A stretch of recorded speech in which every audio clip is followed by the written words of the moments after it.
I'll ask you at the beginning of budget. Sure. You fucked with them? Yeah, take it. And then, do you know Prashant? I know Prashant as well. Oh, same. Prashant was maybe here, Psycher and Michael. Bring him. I'll try.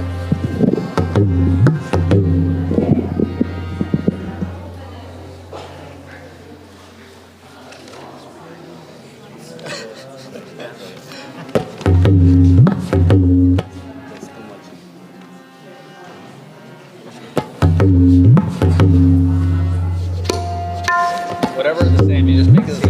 Yeah.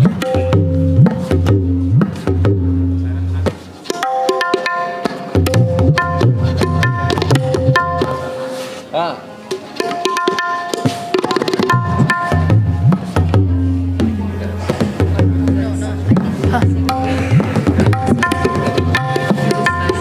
I'm doing it.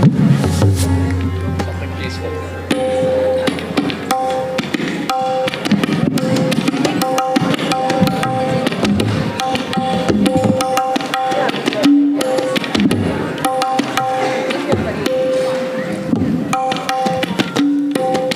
I'll use your banana for the thing.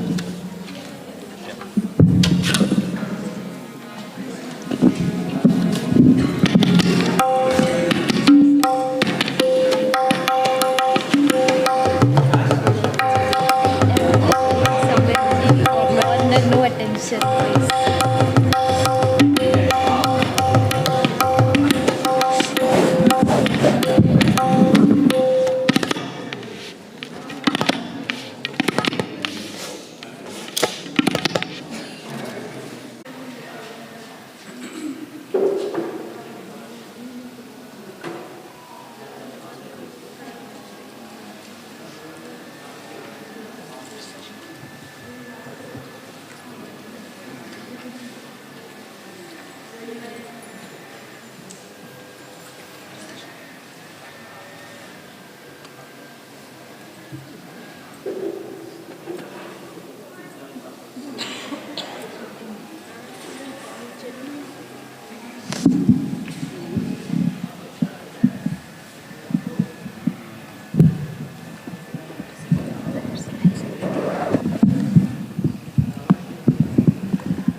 स्वः तत्सवितुर्वरेण्यं भर्गो देवस्य धीमहि धियो यो न प्रचोदयात्। ॐ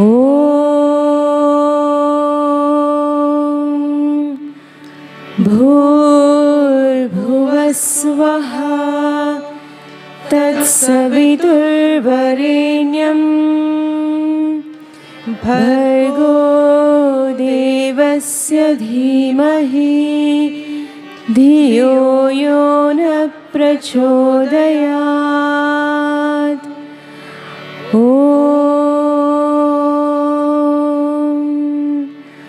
भूर्भुवस्वः तत्सवितुर्वरेण्यं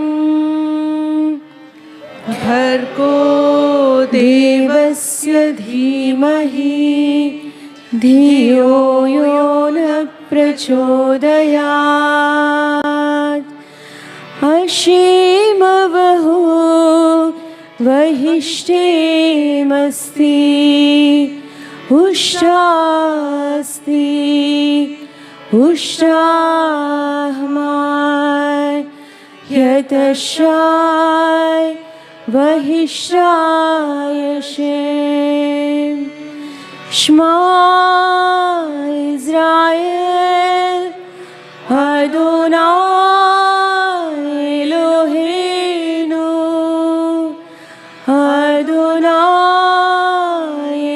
एखाद नमो तस्सा भगवतो अरहतो सम्मा सम्बुद्धस्सा बुद्धं शरणं गच्छामि धम्मं शरणं गच्छामि संघं शरणं गच्छामि. Our Father, who art in heaven, hallowed be thy name. Thy kingdom come, thy will be done, on earth as it is in heaven. Give us this day our daily bread, and forgive us our trespasses, as we forgive those who trespass against us. And lead us not into temptation, but deliver us from evil. For thine is the kingdom, and the power, and the glory, forever and ever. Amen. Bismillahir-Rahmanir-Rahim. Bismillahir-Rahmanir-Rahim. Bismillahir-Rahmanir-Rahim. La ilaha illallah, Allah, La ilaha illallah, Allah, La ilaha illallah, Allah. Om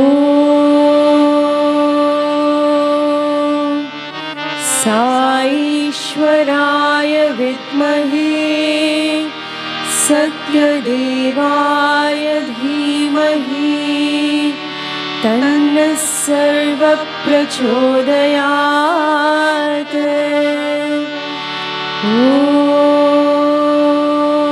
Om Saishwaraya Vidmahe Satyadevaya Dhimahi Tanna Sarva Prachodayat.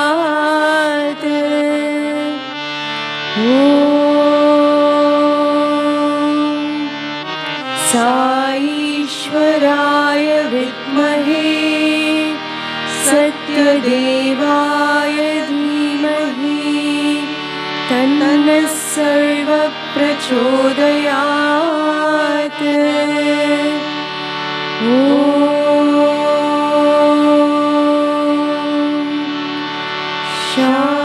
Shanti, Shanti, Shanti.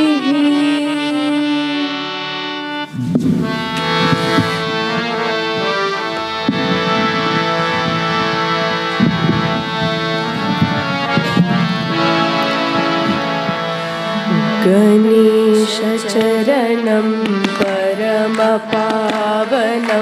सत्यसायिनं गजाननम्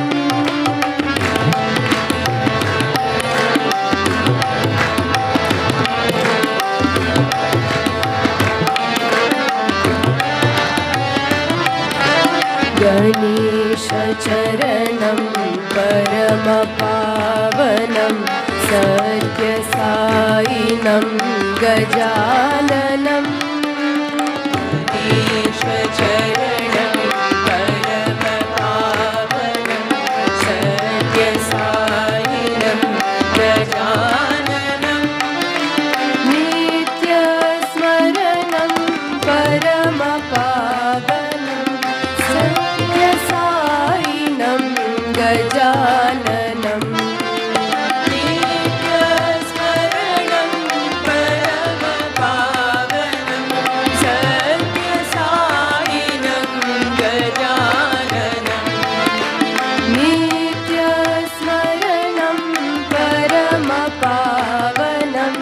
सत्यसायिनं गजाननं स्मरणं परमपावनं सत्यसायिनं गजाननं सद्गुरुचरणं परमपावनं सत्यसायिनं गजाननं सद्गुरुचरणं परमपावनं सत्यसायिनं गजाननं सद्गुरुचरणं परमपावनं सत्यसायिनं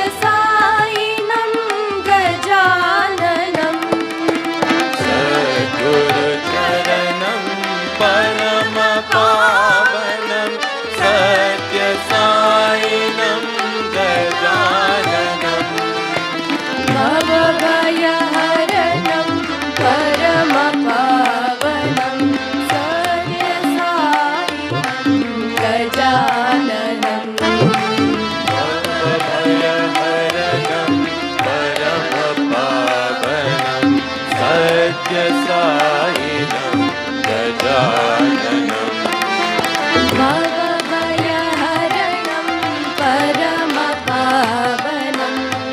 सत्यसायिनं गजाननं भवभयहरणं परमपावनं सत्यसायिनं गजाननं गणेशचरणं परमपावनं सत्यसायिनं गजाननं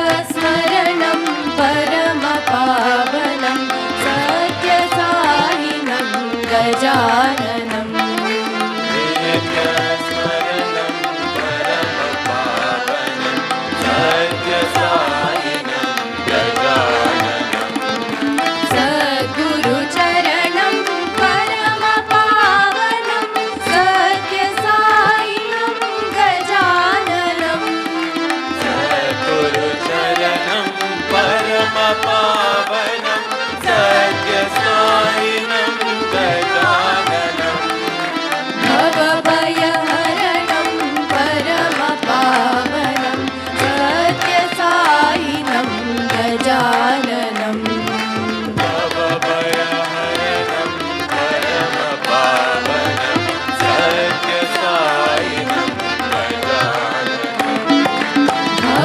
भवभयहरणं परमपावनं सत्यसायिनं गजाननं भवभयहरणं परमपावनं सत्यसायिनं गजाननं गणेशचरणं परमपावनं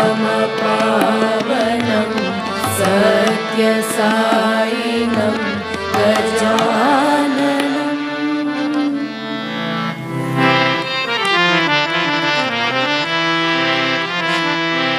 सद्गुरु साई सरस्वती सद्गुरु साई सरस्वती सद्गुरु साई सरस्वती सद्गुरु साई सरस्वती ब्रह्मदेव सती भारती ब्रह्मदेव सती भारती ब्रह्मदेव सती भारती ब्रह्मदेव सती भारती मंगल मंजुल वाग्विलासिनी मंगल मंजुल वाग्विलासिनी मंगल मंजुल वाग्विलासिनी मंगल मंजुल वाग्विलासिनी नीलवादिनी कलावती नीलवादिनी कलावती नीलवादिनी कलावती नीलवाहिनी कलावती हंसवाहिनी विद्यादायिनी हंसवाहिनी विद्यादायिनी हंसवाहिनी विद्यादायिनी हंसवाहिनी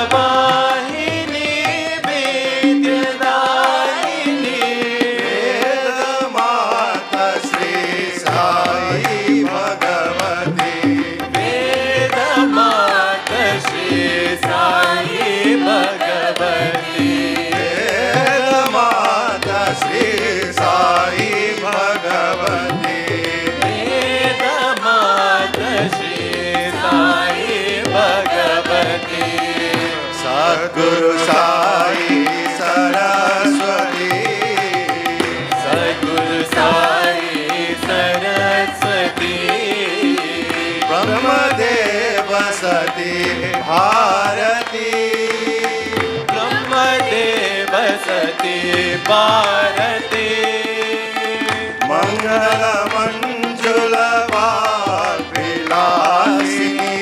मंगल मंजुल वाग्विलासिनी वीणवादिनी सरस्वती वीणवादिनी कलावती हंसवाहिनी विद्यादायिनी हंसवाहिनी विद्यादायिनी वेदमाता श्री साई भगवती वेदमाता श्री साई भगवती वेदमाता श्री साई भगवती वेदमाता श्री साई भगवती सद्गुरु साई सरस्वती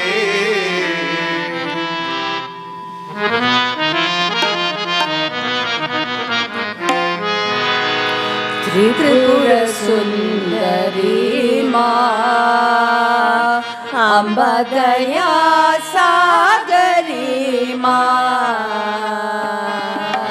त्रिपुर सुंदरी माँ अम्ब दया सागरी माँ त्रिपुर सुंदरी माँ अम्बा दया सागरी माँ त्रिपुर सुंदरी माँ अम्ब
सागरी माँ, अम्ब दया सागरी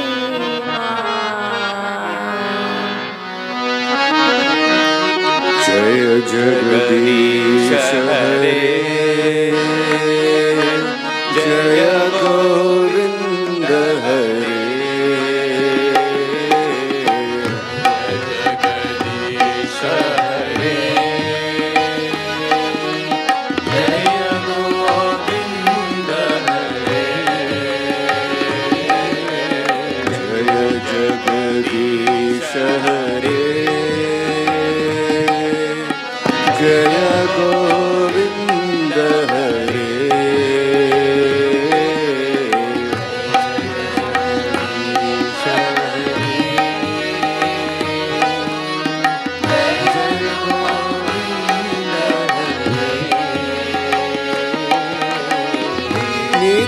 नित्यानंदा ब्रह्मानंदा, जय गोपाल हरे, नित्यानंदा ब्रह्मानंदा, जय गोपाल हरे, साई नित्यानंदा ब्रह्मानंदा, जय गोपाल हरे, साई नित्यानंदा ब्रह्मानंदा, जय गोपाल हरे, अरुणाचल शिव ओम, त्रिशूलधारि शिव अरुणाचल शिव ओम, त्रिशूलधारि शिव अरुणाचल शिव ओम, त्रिशूलधारि शिव अरुणाचल शिव ओम, त्रिशूलधारि शिव हरिनारायण ओम, साई नारायण ओम,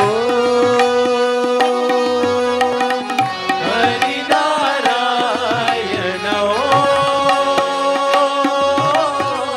साई नारायण ओम,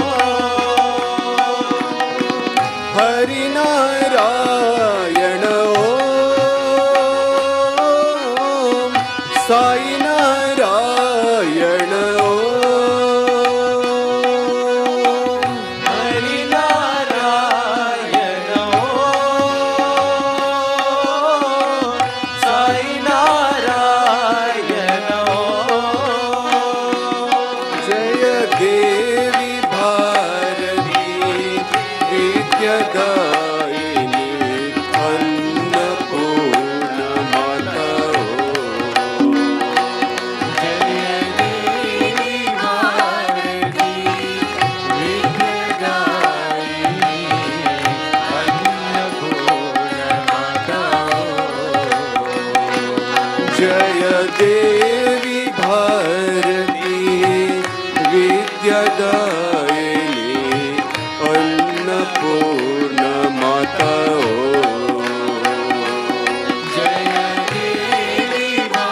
अरुणाचल शिव ओम त्रिशूलधार शिव ओम अरुणाचल शिव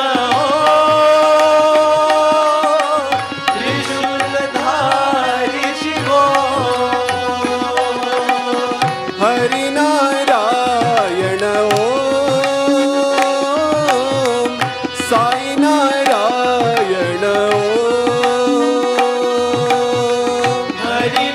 हरिनारायण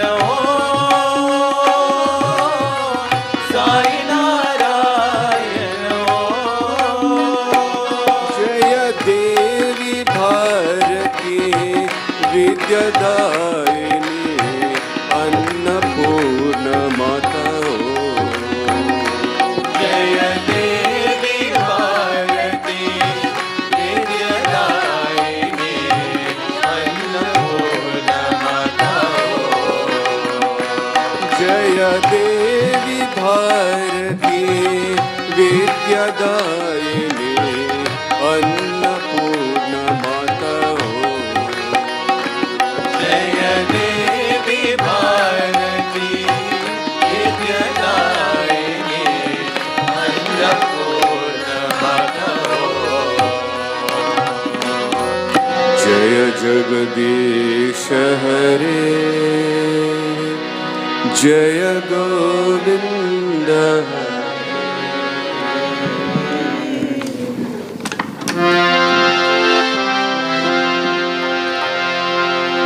शिव शंभो हर हर शंभो शिव शंभो हर हर शंभो शिव शंभो हर हर शंभो हर हर शंभो भवनाशा कैलास निवासा भवनाशा कैलास निवासा भवनाशा कैलास निवासा भवनाशा कैलास निवासा शिव शंभो हर हर शंभो शिव शंभो हर हर शंभो पार्वती पते हरे पशुपते पार्वती पते हरे पशुपते पार्वती पते हरे पशुपते पार्वती पते हरे पशुपते गंगाधरा हर गौरी पते गंगाधरा हर गौरी पते हर गंगाधरा हर गौरी पते गंगाधरा हर गौरी पते शिव शंभो हर हर शंभो शिव शंभो हर हर शंभो भवनाशा कैलास निवासा भवनाशा कैलास निवासा शिव शंभो हर हर शंभो शिव शंभो हर हर शंभो पार्वती पते हरे पशुपते पार्वती पते हरे पशुपते गंगाधरा हर गौरी पते गंगाधरा हर गौरी पते हर गंगाधरा हर गौरी पते गंगाधरा हर गौरी पते शिव शंभो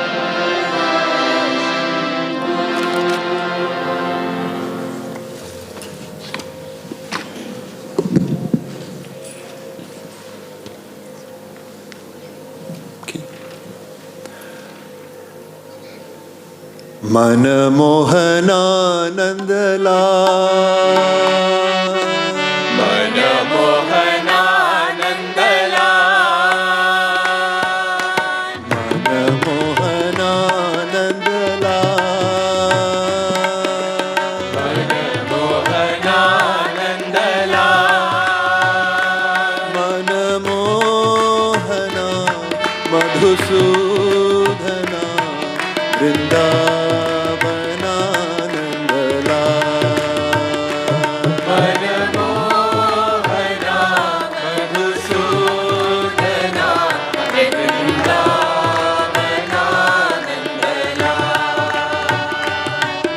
ಮನಮೋಹನ ಮಧುಸೂದನ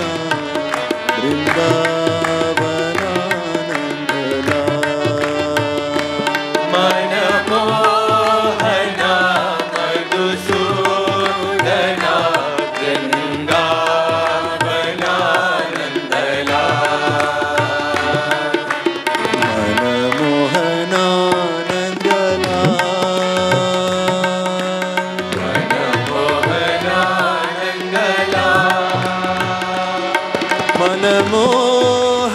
ಮನಮೋಹನಾನಂದಲ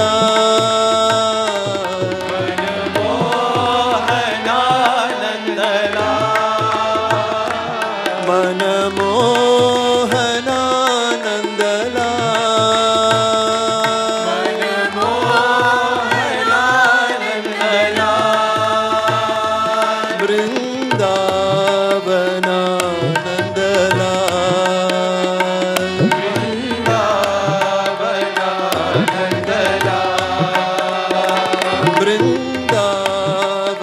ಬೃಂದಾವನಾನಂದಲ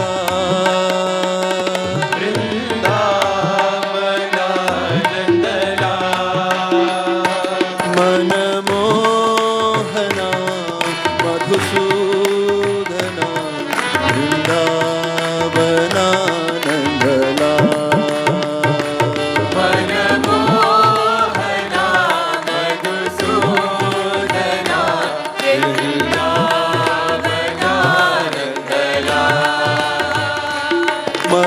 ಮನಮೋಹನ ಮಧುಸೂದನ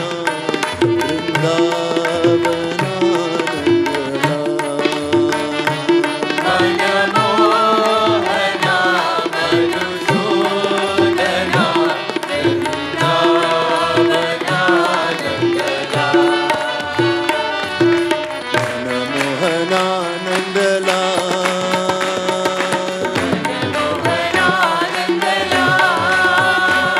ಮನಮೋಹನ ಮಧುಸೂದನ ಬೃಂದಾವನಾನಂದಲ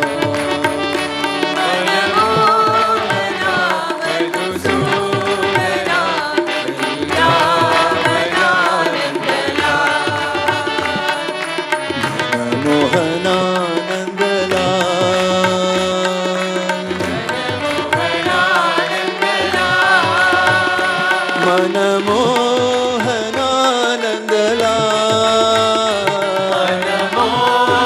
ಮನಮೋಹನಾನಂದಲ ಬೃಂದಾವನಾನಂದಲ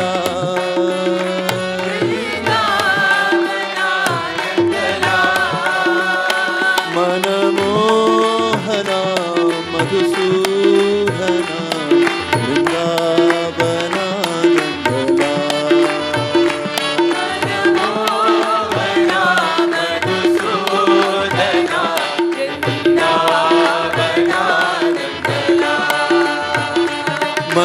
ಮನಮೋಹನ ಮಧುಸೂದನ ಬೃಂದಾವನಾನಂದಲ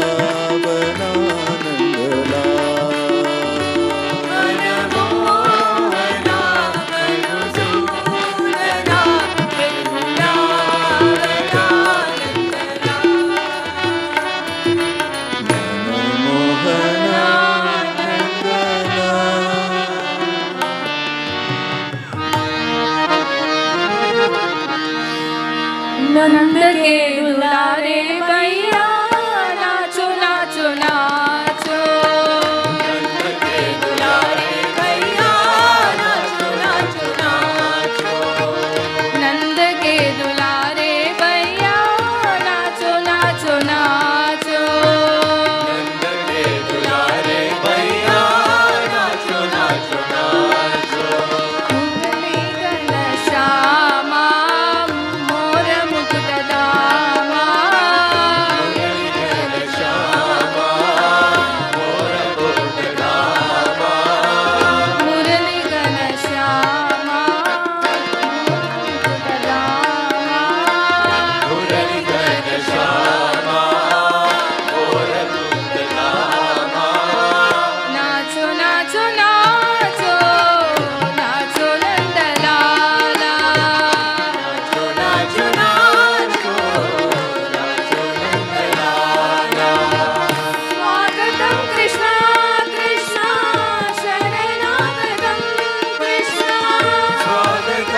सुंदर साई गोपाला अंतर्यामी गोपाला हृदय निवासी गोपाला अंतर्यामी गोपाला हृदय निवासी गोपाला अंतर्यामी गोपाला हृदय निवासी गोपाला अंतर्यामी गोपाला हृदय निवासी गोपाला नंद के दुलारे भैया नाचो नाचो नाचो के बुलारे भैया नाचो नाचो नाचो मुरली घनश्यामा मोर मुकुट दामा मुरली घनश्यामा मोर मुकुटधामा नाचो नाचो नाचो नाचो नंदलाला नाचो नाचो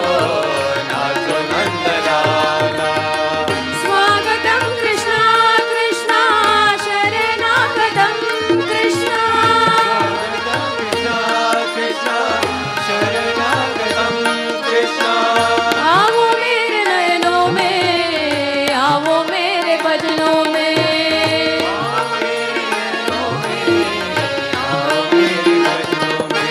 सुंदर सुंदर गोपाला श्याम सुंदर साई गोपाला सुंदर सुंदर गोपाला श्याम सुंदर साई गोपाला अंतर्यामी गोपाला हृदय निवासी गोपाला अंतर्यामी गोपाला हृदय निवासी गोपाला अंतर्यामी गोपाला हृदय निवासी गोपाला अंतर्यामी गोपाला हृदय निवासी गोपाला नंद के दुलारे भैया नाचो नाचो नाचो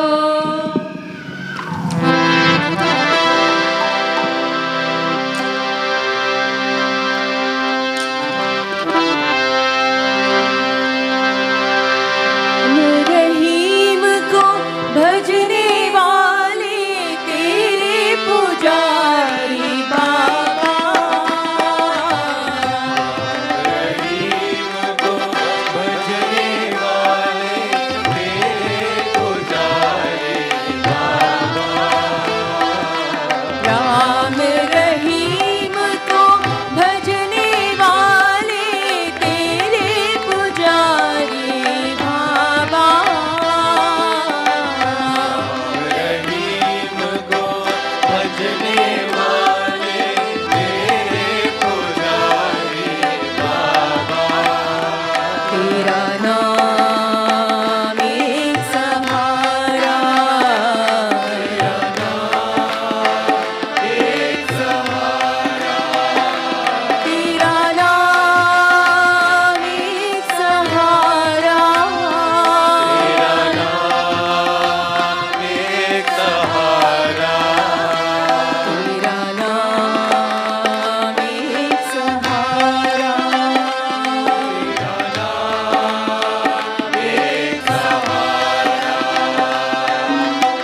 नाम एक सहारा,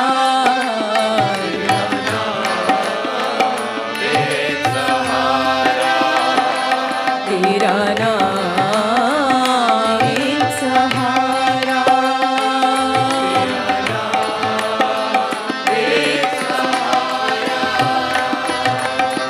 राम रहीम को भजने वाले तेरे पुजारी बाबा, रहीम को भजने वाले तेरे पुजारी बाबा, तेरा नाम एक सहारा, एक सहारा, तेरा नाम एक सहारा, एक सहारा, तेरा नाम एक सहारा,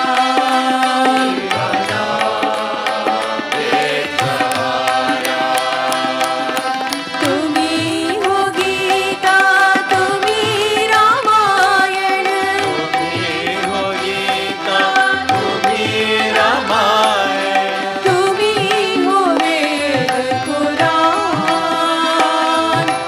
तुम्ही हो वेद पुराण, तेरा नाम एक सहारा,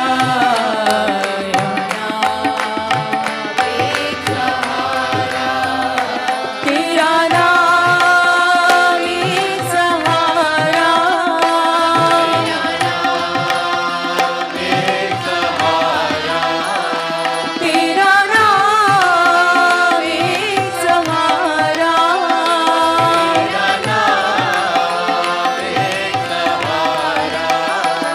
तेरा नाम एक सहारा,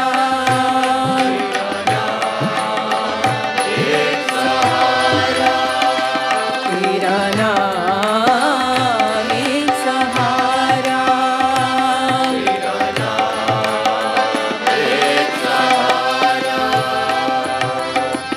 राम रहीम को भजने वाले तेरे पुजारी बाबा,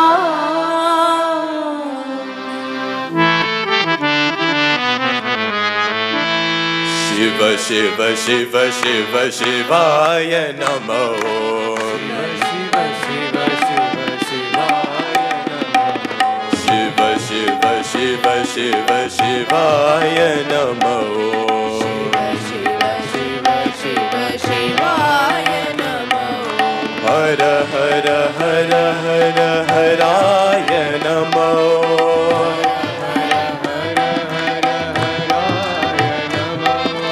हर हर हर हर हराय नमो,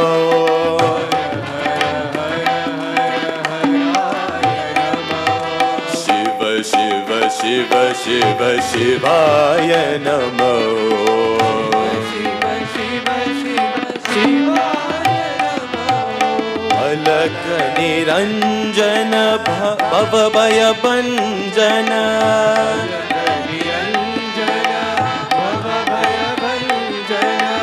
अलक निरंजन भव भय भंजन,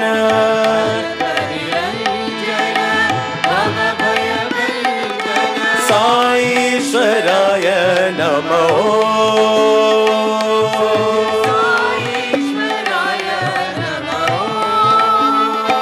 सत्य साईश्वराय नमो,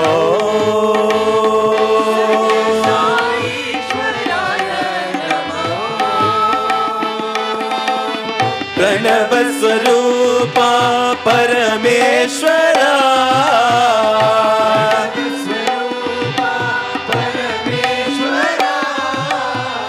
प्रणव स्वरूपा परमेश्वरा,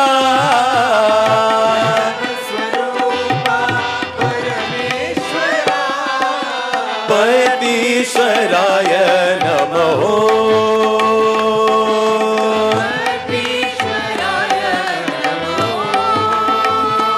सत्य साईश्वराय नमो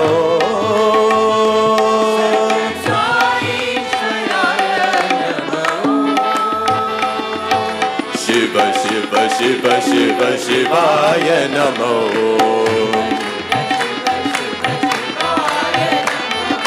हर हर हर हर हराय नमो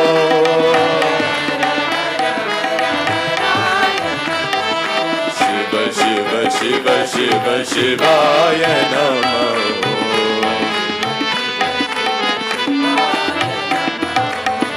अलक निरंजन भव भय भंजन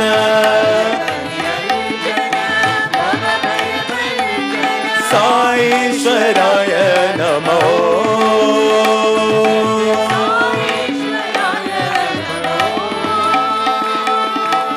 प्रणव स्वरूपा परमेश्वरा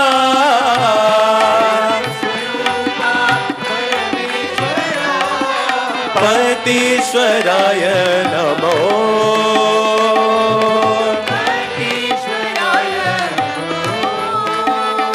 सत्य साईश्वराय नमो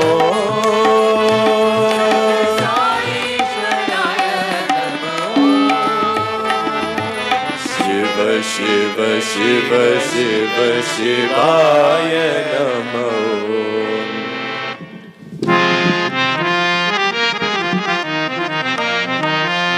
नटराजा नटराजा नटन शेखरा राजा नटराजा नटराजा नटन शेखरा राजा शिवराजा शिवराजा नटन शेखरा राजा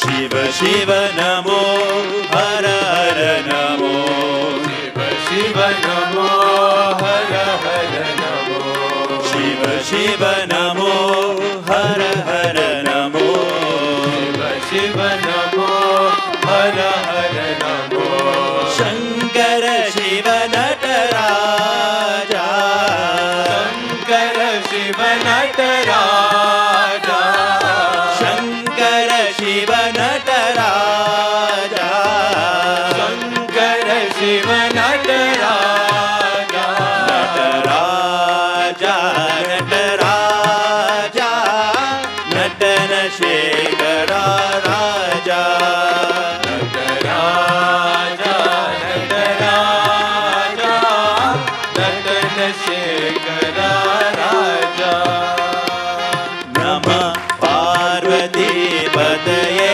हर नमः पार्वती पतये हर नमः पार्वती पतये हर नमः पार्वती पतये हर हर हर हर हर महादेवा हर हर हर हर महादेवा ओम हर हर हर हर महादेवा ओम हर हर हर हर महादेवा हरि ओम हरि ओम हरि ओम हरि ओम साई ओम साई ओम साई ओम साई ओम हरि ओम हरि ओम हरि ओम हरि ओम साई ओम साई ओम साई ओम साई ओम हरि ओम हरि ओम हरि ओम हरि ओम साई ओम साई ओम साई ओम साई ओम हरि ओम हरि ओम हरि ओम हरि ओम साई ओम साई ओम साई ओम साई नटराजा नटराजा नटन शेखरा राजा नटराजा नटराजा नटन शेखरा राजा शिवराजा शिवराजा नटन शेखरा राजा राजा शिव राजा नटन शेखरा राजा शिव शिव नमो हर हर नमो शिव शिव नमो हर हर नमो शंकर शिव नटराजा शंकर शिव नटराजा नटराजा नटराजा नटन शेखरा राजा राजा शिव राजा नटन शेखरा राजा नमः पार्वती पते हर नमः पार्वती पते हर हर हर हर हर महादेवा हर हर हर हर महादेवा ओम हर हर हर हर महादेवा ओम हर हर हर हर महादेवा हरि ओम हरि ओम हरि ओम हरि ओम हरि ओम हरि ओम साई ओम साई ओम हरि ओम हरि ओम हरि ओम साई ओम साई ओम साई ओम साई ओम हरि ओम हरि ओम हरि ओम हरि ओम साई ओम साई ओम साई ओम साई ओम हरि ओम हरि ओम हरि ओम हरि ओम साई ओम साई ओम साई ओम साई राजा नटराजा नटन शेखरा राजा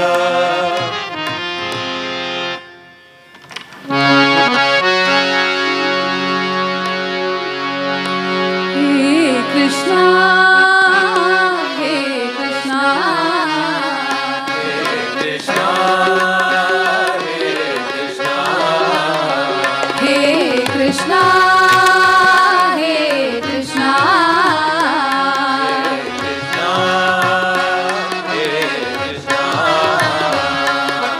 Vitthal Jaya Panduranga, Panduranga.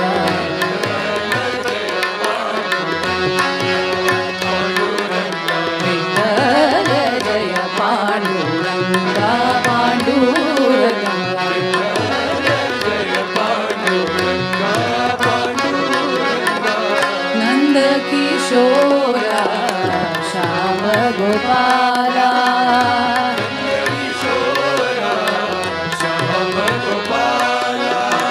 Shyam Gopala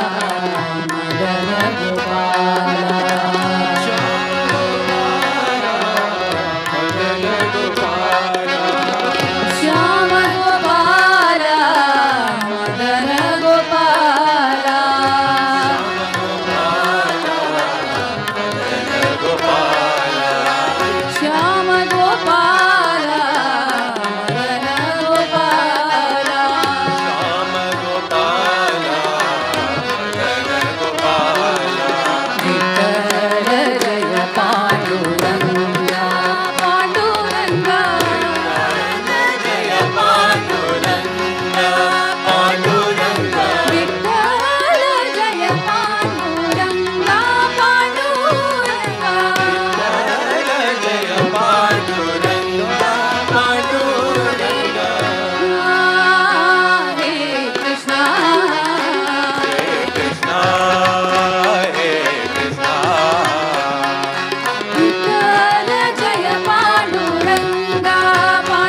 Panduranga, Panduranga.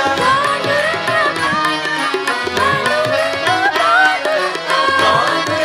Panduranga, Panduranga, Panduranga.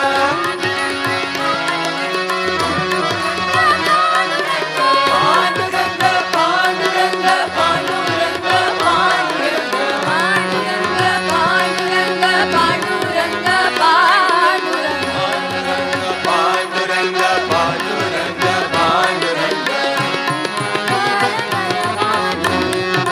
Panduranga.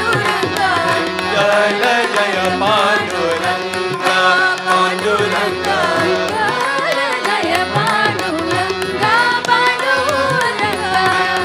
Jaya Jaya Panduranga, Panduranga.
Sairam.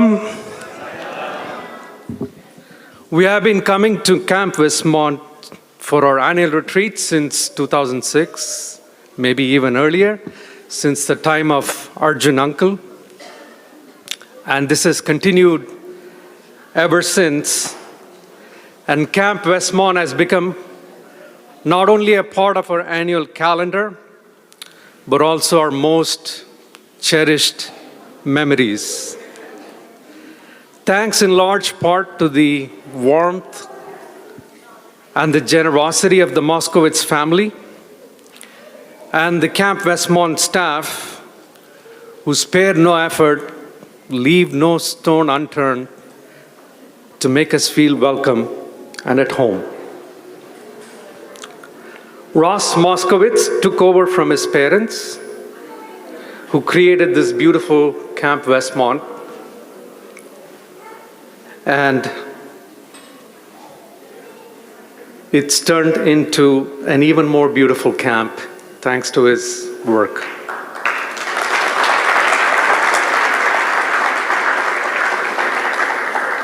Ross makes a wonderful family with his wife and 2 children.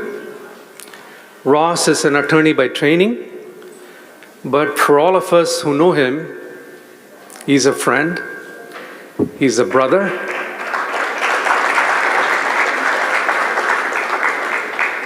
and most of all, a person whose heart is much larger than this Camp Westmont.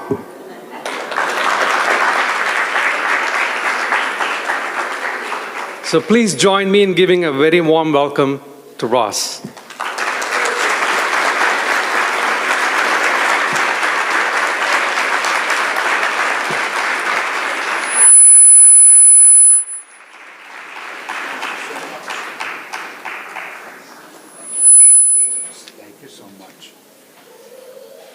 Sairam.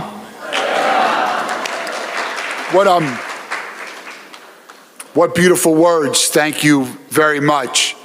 I just want to start out by saying how much we truly here at Camp Westmont appreciate the opportunity to host this retreat. It really has been, an honor for us to do so. We love opening our season. You are our first group. And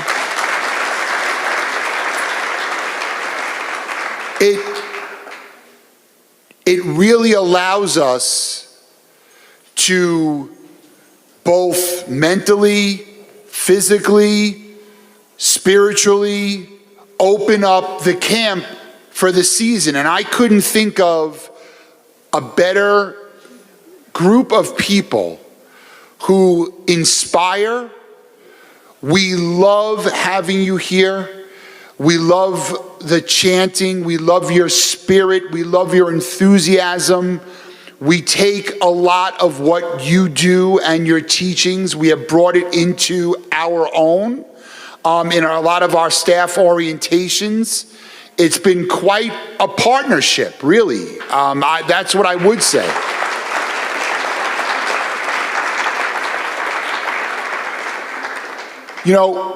The weather this weekend has been amazing.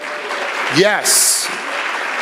But when I was thinking about what I wanted to say, it always amazes me whether the sun is out or where we have space heaters or it's drizzling and people are in coats. Your spirit never wavers. And you're always so friendly and kind and doing, and that to me is such a testament about what you all bring here every year and what it does. It really does, it rubs off. It really has over this many, many years. And I was just talking to the leadership team yesterday, and we hope that this partnership continues for many, many, many more years. I know that there's hopefully a big celebration, next year to come. There's a lot of great celebrations to be had.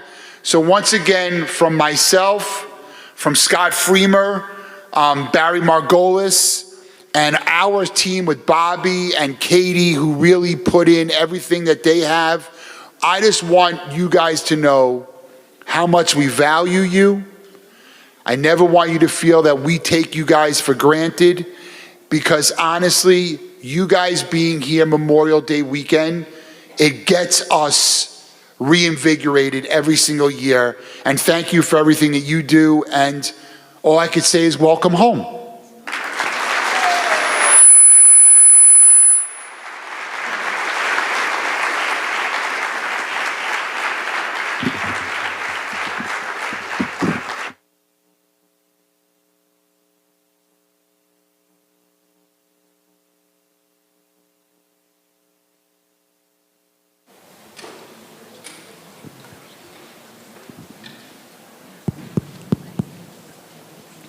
Sai Ram. Brother Ross took all my words, and I have nothing really to say. It's my privilege, on behalf of all the Mid-Atlantic devotees, to offer our gratitude to Brother Ross, Scott, and his entire team. As Brother Sanjay mentioned, we've been coming here year after year for nearly 18 years, I believe, and we feel truly that we are welcomed here at home. It starts off with the hospitality and the loving warmth by the team, Brother Ross and all of his team. They welcome us with open hearts and loving smiles, and so hospitable. And they make sure that this entire weekend is free of any hassles. They're so cooperative and they're so open, and they make every request from us as completely fulfilled. They take all our suggestions, and over the years, they have made many renovations and implemented many new items, especially as you can see, the devotion hall has been converted into a Prashanti Nilayam. We all experience Swami's divine love and energy, not only in this devotion hall, but in every part of the camp. We can see it in Swami's room, in the kitchen, in the dining room, in all the workshops that we conducted throughout the area. here, as well as the amphitheater, which was a new addition. So we thank Brother Ross and his team for doing this for us and welcoming us every year and making this such a memorable weekend on the Memorial Day weekend. Thank you, and we hope to be here. And we hope to be here year after year for many years to come. Thank you.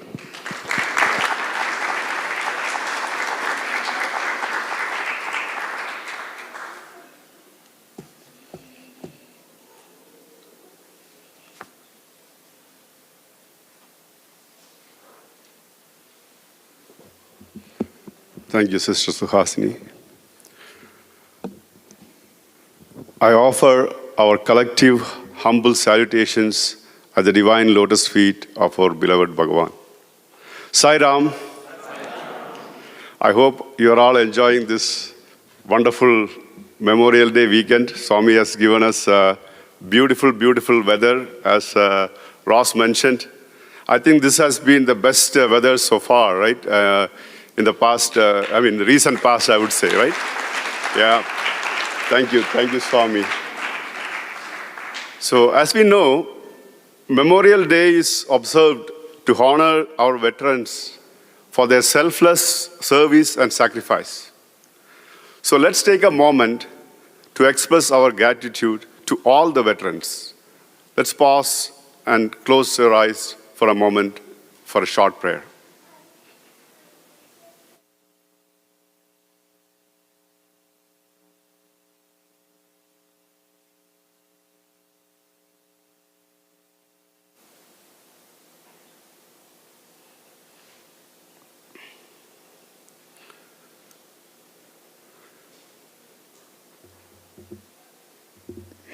We had a wonderful day yesterday, and we were very fortunate to listen to Brother Aravind.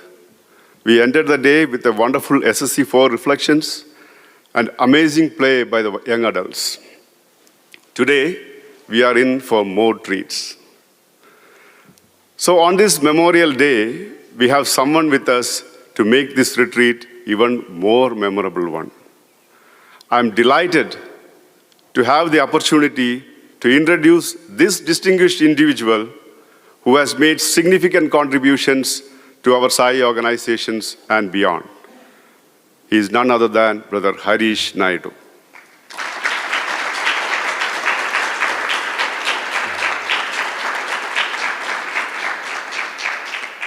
Brother Harish came to Swami's fold in 1968 at the age of 4. He was greatly influenced by his parents, who were transformed by Swami's love and dedicated their lives to serving him.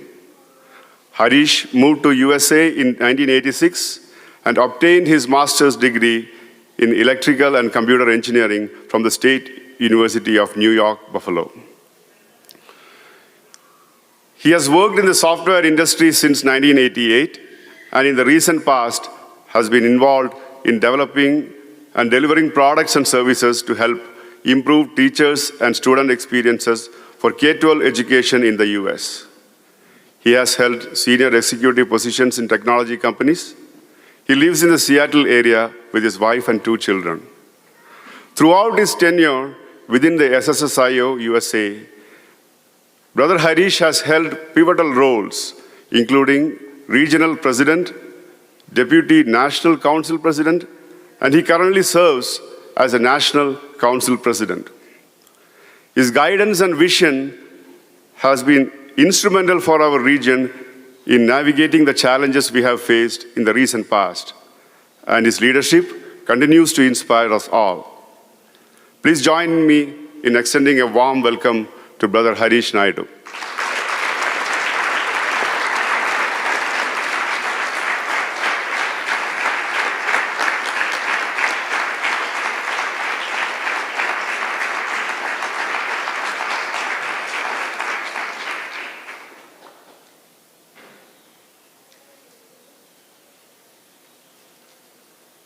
I offer my humble salutations at the divine lotus feet of our beloved Swami. Sai Ram, everyone. A very, very good morning to all of you in this really wonderful, at this wonderful location. It's my first time here, and I'm filled with gratitude. I should say I'm overflowing with gratitude to be here amongst every one of you, to be amongst fellow devotees, to be among people who yearn for Him, who want to understand His message, and who are practicing it. It's such an inspiration for me to be here. And also to really be in this location, this facility. It's incredible. The energy, the vibrations that not only this facility already has, but that every one of you have provided. The energy in the last few days has been incredible. You know, Swami says, it's in His presence, transformation just happens. He doesn't even have to do anything. It's something like the sun.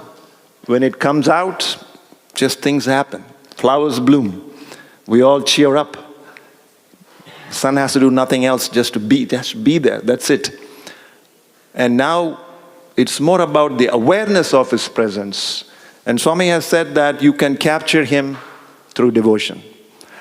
And the effort that has gone into putting this event together has clearly captured Him. Because His presence is so palpable in here. I can feel it. And in all of you, whenever I have met you, the smiles, the beautiful joy that every one of you bring is just amazing. So I am really overwhelmed with gratitude. I'm also grateful to Sister Aparna for extending the kind invitation for me to be here. I wouldn't miss it. So I'm happy to come here next time to just to sit down here and listen. So I'm also very grateful to my parents, without whom I would not know Swami. And I have had the opportunity to have a front row seat in watching their own journey with Swami and their own transformation, which has inspired me. So this retreat is themed Swami and I, Sai. And I thought I'd share my own sort of personal experiences, journey, if you will, with Swami, and some of the lessons that has helped me, that I have learned and still learning through that. I think Brother Chetan sent me this quote, life is a succession of lessons to be lived and understood. I think that's attributed to Ralph Emerson. And that's true for me. I'm sure that's true for many of us. So this is just one perspective. You know, Swami has so many relationships with millions of people. And every one of those is special, every one of those is unique. This is just one perspective. So please take it in that context. I met Swami as was introduced, very early in the late 60s. And my parents were the ones who brought me to him. My mother was already in the Sai fold, if you will. My mother's family, they knew Shirdi Baba, and so they were already, involved. My father, on the other hand, was a total activist atheist. And he had no interest, not only no interest, he was actively uninterested. He was part of a political party, not a member, but he was aligned with, at that time, which was essentially anti-religion and so on. But my uncle, happened to be my mother's sister's husband, was the district medical officer of Anantapur district, where Puttaparthi is. And Swami at that time was already cultivating relationships with the medical community, back in the 60s, because he knew there was a necessity and there was a lack of medical facilities in that area. So he was involved with the government medical institutions, and he was going to visit my uncle's home or the government quarters where he lived. And my uncle invited the whole family. He called everyone. And my father was saying, I'm not going to go there. No way I'm going. But since my elder brother-in-law has invited me, and I'm happy to join you, but don't expect me to do anything, when this holy man shows up, don't expect me to, pay my respects or anything like that. So my mom was happy that at least we're going, and he didn't prevent us from going.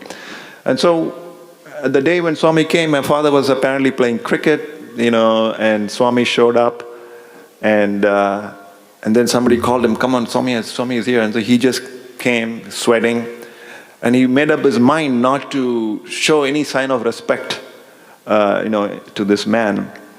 So, but you know how Swami is, as he was walking by, my father couldn't, as he passed by my father and looked at him, smiling and kindly, my father couldn't help but put his hands down.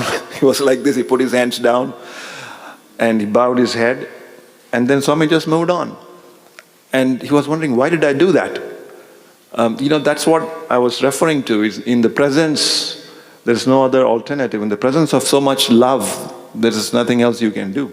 But he was still very unhappy with himself that he did that. Then later on, apparently I was ill that night. I had a fever and my mother was upset with me and they had an argument. The next day Swami came and he asked my father, why are you quarreling with your wife? My father was thinking, well, my wife must have told her sister, he must have told Swami, but obviously none of that had happened. And then he took this picture. That was the first picture we had with Swami, in 1968. That was me. I'm still holding on to my mom's sari. I'm worried about who is this man putting his hand over me. But, that's how the journey began for my parents. My father became a little intrigued by this situation, who this person was. My father had, at that time, I should say, one redeeming quality, which was he always wanted to help others.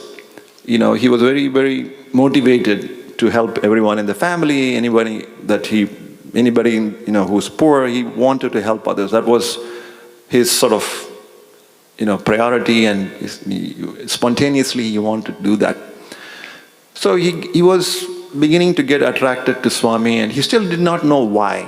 Why am I attracted to him? He was very confused, because he was very clear that this is just nonsense, this religion, this people, this holy men, saffron robes. He was very torn, that he felt this attraction, but it was not in line with his ideology. But his mother, that is my grandmother, was also very much, she completely got involved with Swami, and she had a home in Chennai, India, where I grew up. And the first Bal Vikas, or the first SSC, if you will, in Chennai was meeting in my grandmother's home.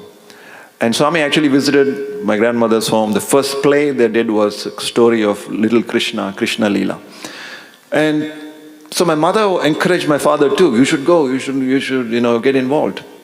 So my father said, okay, fine. So he started volunteering, and once in Puttaparthi, when Purnachandra Hall, I think people might know Purnachandra Hall in Prashanthi Nilayam, it's a big auditorium that was under construction in the early 70s, or late 70s, I would say. And my father was a volunteer, right? He used to, just help doing manual labor, because it was all volunteer work, mostly volunteer work to build the hall. And he was carrying bricks and, bags of sand and cement and so on.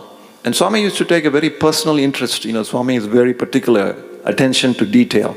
He used to come out and he used to supervise the construction, every day, talk to the people who are volunteering and so on. And so on one day, my father was, carrying a bag of bricks or a sandbag or whatever it was. And as he was walking, he happened to step on a, sharp thing, maybe a thorn or something like that. And right at that moment, Swami came in front of him. And so he was in this very awkward situation. He was carrying something and his foot was, hurting because he stood on something. And he wanted to somehow show his respects to Swami, and he was in this awkward position. And then Swami said, wait, hold on. And then Swami bent down and took the thorn out of his foot. So then at that point, my dad is narrating all of this to me, and at that point he felt, now I know why I'm attracted to him. Because he loves me so much. Right? He said, he loves me so much. He felt Swami's love. And said, that's why I'm attracted to him. And then, of course, my father got very involved with Swami, and long stories, and he's still around. He's 87. I still have good satsangs with him over WhatsApp. He's in Chennai, India. So that was the start of the journey there for my dad. Swami's love is overwhelming, overflowing. It's his nature. Swami would tell us that, Swami has said that it takes effort for him to hold it back. Because, he needs to help us in our journey, otherwise he'll give us everything we want. And then it will be easy, too easy. Because if he has to hold some back so that we can, do our bit.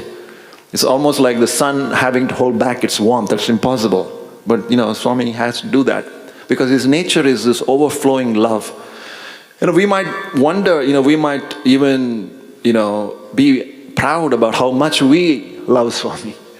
But Swami says that's not very important. I remember there was this actress, Telugu actress called Anjali Devi. She was sitting with me in the interview room once. And she asked Swami, how do we know that how much we love you? Our love for you has actually reached you? I mean, she was trying to express, how much I love you. And so, how do I know that my love has reached you? And Swami said, no. If you know that my love has reached you, then your love has reached me too. That's what he said. So the point being that we have to recognize God's love for us more than anything else.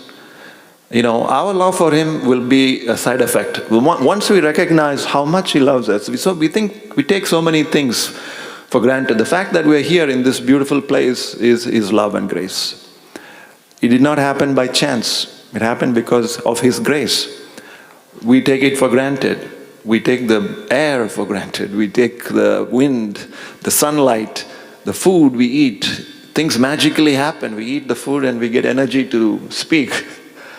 And we take so many things for granted. There is infinite love that God has, that Swami has for us, that we must recognize. Every moment we cannot take that for granted. If we do, then we will automatically show our gratitude. That's natural, that's human nature. So Swami wants us to recognize his love for us more than anything else. And I'll give you an example of this overflowing love. Now let me take my mother. My mother, she had this very strong attachment to Swami, and my father's relationship with Swami was more reverential, and but my mother was more like straight conversations with Swami. And Swami loved my mom too, and my mom was a bit of I would say, a thought leader, or even a trailblazer in the 60s and 70s and 80s. It was difficult for women in India. And she was a lawyer, and she was not practiced, maybe not encouraged to practice. And she was very creative. And Swami recognized that, and Swami gave her so many opportunities. She took 45 plays to Kulwant Hall. And I met someone here who was a member of that group, as well. And, the kind of plays my mother used to select was, what would Swami like? What would make Swami happy? And she would look at discourses, and Swami would make a reference to a story, and she would pick that up, and she would make a play out of it. It was all about, can I bring a smile to Swami's face? Because if I can, then the whole world will be smiling. That was her sort of motivation. That was her motivation in terms of what kind of place to choose. What would Swami like? That was she always thought. On one occasion, my mom was very ill. And Swami was coming to Sundaram. Sundaram is the building in Chennai. And my mom could not make it, you know. That was sort of unimaginable. She couldn't be there because she was so ill. And the moment Swami came, he got up and he said, "Where is Soundaryam?" Soundarya is my mother's name. And my father said, "Swami, she's not well, she's at home." And Swami said, "If there is no Soundaryam, there is no Sundaram." He said that to my father and he said, "Tell her I will come home." And we were like, "What? Swami's coming home the next day, today, this afternoon." And oh my God, the home went into a frenzy. You know, we started preparing, moving furniture out, and moved everything up to the top, created room for Swami. I had to literally start preparing some food, some snacks, start calling who should be at home, aunts, uncles, friends, neighbors. And it was a lot of just rush of preparation. And my mother was not well. So Swami came home, and as he came home, and he was walking towards my mom, he was singing this Tyagaraja song. Tyagaraja is this saint from South India, who's very famous, and I think a couple hundred years ago, maybe 100 years ago, for his devotion to Lord Rama, and he sang so many songs of devotion. And Swami was singing one of those songs, and in English it is like, "Oh Lord, you have come walking all the way to see me." So he was singing that song as he was walking towards my mom. And then he said, "Don't worry, I came by car." And then, we took that picture, the next one, on that occasion. It was in our little puja room, me and my brother, my father and mother. We had, obviously, I grew up a little bit by then. So much love that he showed my mother then, and gave her a vibhuti box, he materialized and gave her a box, and she kept it till the end, and she stopped taking medications, everything just improved, everything got better. Next day she was at Darshan in Abbotsbury and Sundaram in Chennai. So she was completely, that energy, that love that Swami exudes, it doesn't matter. All the problems just disappear. Mental, physical, maybe it's there, but you don't feel it. Somehow, it goes away. The presence that we are feeling here now, we cannot underestimate it. It's a transformative effect on your physical, mental, and our spiritual. It will have an impact whether you like it or not. So we are going to benefit from that. He's not here physically now, but right now his presence is so palpable here. And that will have a transformative effect. We might plan however we might think why you're here, what our goals are. But just the fact that we can experience his presence here is good enough. And good things will happen as a result. So, if you go to the next picture also, Swami kept coming. Every time he came to Chennai, Swami used to come home. And in the same thing, he had this special relationship with my mom. And he would eat something and he would give it to her and say, "Eat it now." That kind of connect that we were watching, the love that he had that was overflowing. Nobody asked him to come. He just showed up whenever he came. So that Swami's love is so overflowing, and you have no alternative but to just automatically reciprocate. What would Swami want? What would make him happy? These thoughts start running into your mind because of the love that he is showering on you. He's not even asking you for anything. He's not even telling you to do anything. But you keep asking. Oh, Swami would like this. Swami wants us to do bhajan. Swami wants us to do seva. Let's go do it. That's the kind of motivation that happens when you recognize his love for you because you want to do something. My own journey, obviously observing all of this, but my own journey, I was very attracted to him, for whatever reason. At a very young age, I wanted to be with him. Whenever he showed up, I would somehow go underneath the adults and somehow try to touch him. I just wanted to be near him. I did not know what he was saying. I did not know anything about his message or teachings, but there was this attraction, maybe even some fear. Probably a little bit more fear about him is God. That's all I knew. But I didn't know what really that meant. I remember even once, like in Kodaikanal, we were there, and maybe I was 12, 13, and Swami called us in, me, my brother, my cousin, and then he admonished us. He said, I know everything you're thinking. I know everything you're doing. And my only thought in my mind was, Swami, please don't share it with everybody here. It's okay, between you and I, we can have it. It's a secret, but don't talk about it. So, that was, created some fear in me. Oh my God, maybe he'll tell something up to somebody. So let me not do that. So, these kinds of things kept me sort of a little bit grounded, I should say. But very, very attracted to Swami, and my parents used to take us to Prashant Nilayam, we saw all the birthday celebrations, the Abhishek. Before even Purnachandra Hall was built, there used to be this shed, I remember, and we used to love Subramaniam because we knew that means it's coming to an end, we can go back. I still remember those things. So this attraction to Swami was there. Then, I graduated from college and I was coming here to this country, and I wanted to take Swami's blessings. I didn't want to just come. So we went to Puttaparthi for Swami's blessings. I had a letter written up in my pocket. I wanted to give it to Swami and get some indication. At least if he takes my letter, that means he's blessing me to go. Because I didn't want to go, because if I went, I wouldn't be able to see him as often.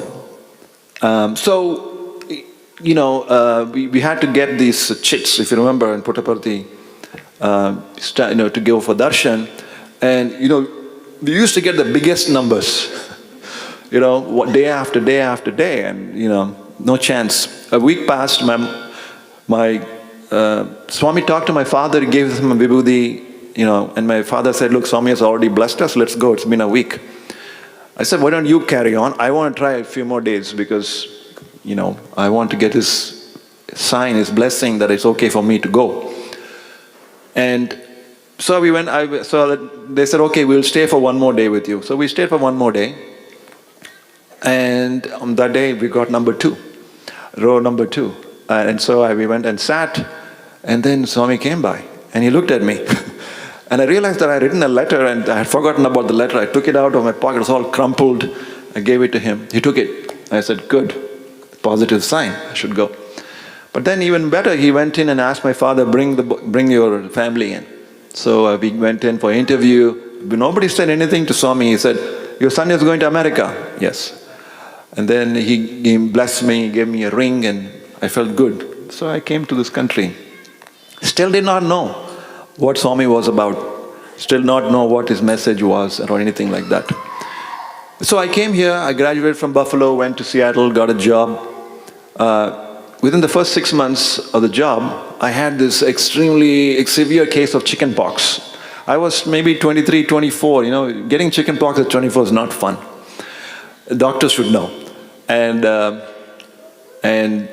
my doctor, when I went to saw my doctor, he called all his other his nurses and said, look, this is what happens when you get chicken pox when you're 24. I was a mess. So I was quarantined. There was no internet, there was no cell phones in those days. And so I was at home with my roommate, and I had nothing to do, right? No internet. I couldn't use that and watch Netflix or something. So I had lots of books of Swami. I had a big box of vibhuti from Swami, but I had not read any of them. And I had secondary infections, and so it was a long 6 weeks that I was at home. So I started reading one of the books of Swami. Swami had given about maybe 30 or odd discourses on the Gita back in, I think, 84, 85. So that was in a compendium, 34 discourses of Gita. So I just picked that one up and I started reading. I was 24, as I said. I was blown away by what I read. it was a page turner, those discourses. And I was just like, what? It was made so much sense, and the Arjuna's questions and Krishna's answers, and very practical about anger and desire and how to overcome that and who you really are, and there's more to you than just your body and your mind. And I'm just blown away by what I'm reading. And then I realized that, okay, this is what Swami is all about. This is what he really wants. And I realized that the bar was extremely high, and I was nowhere close to it. And then it made me very humble, actually, very humbling. I said, oh my God, despite me being nowhere close to where his expectations are, he still, showed his love and affection and blessings and everything. So I said, okay, I should do something. Let me try something out. At that time, I was a meat eater, a non-vegetarian, and I said, okay, I should give up meat. And I recounted an incident as I was reading this Gita. When I was 16 years old, I visited a friend's house, and he had this BB gun. And I said, oh, I want to try it. I took the gun, I took aim at a bird, a crow that was nearby, and I fired it, and unfortunately it was a perfect shot. And and when that happens, when all the other crows come, how it is, they all are very sad, and I felt absolutely miserable when I did that. I was only 16. I felt absolutely miserable. But then within a half an hour, 1 hour, that I didn't pay any attention, that passed. But when I was reading this, that incident came back to me and said, oh, I really don't like to see cruelty to animals, and I should do something about it. I'm going to do something about it. And I said, I'm going to not eat meat. It took me 5 years to give it up. But it was a start, right? And the realization for me was that my heart was already saying that, this is not right.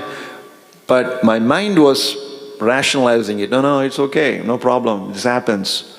And so this idea of God is already telling us what to do, we just don't listen to it enough. Our education system strengthens our mind, strengthens our rational capabilities, but it does not really nurture the sort of, if you will, the irrational part of who we are. The love, compassion, bravery, courage, all these things, these are all irrational things. This is not the realm of the mind.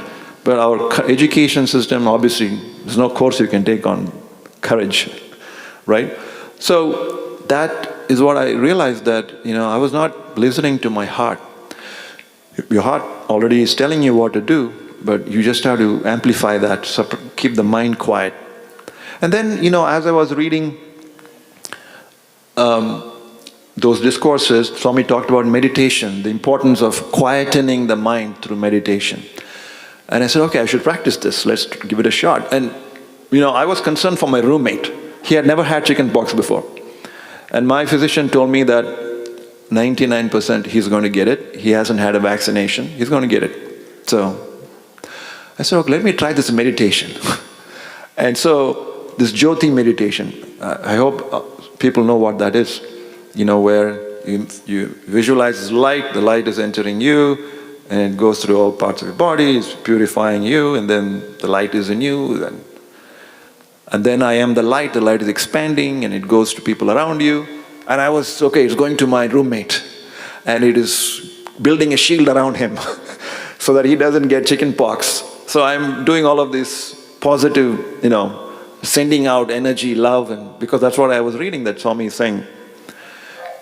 And believe it or not, maybe it's not because of the power of my meditation, but he didn't get chicken pox. So these kinds of things reinforced for me that there is some value, truth to these practices that Swami is saying. So I began to adopt those things. So that was sort of really the beginning of my journey, my true beginning, if you will, of my journey of understanding what Swami's expectations were, what Swami stood for, what he wants, and where I stood relative to that and how much I had to do. It made me very humble. It made me stop asking any more questions because I felt like I was not even qualified to ask any questions. I just needed to, practice.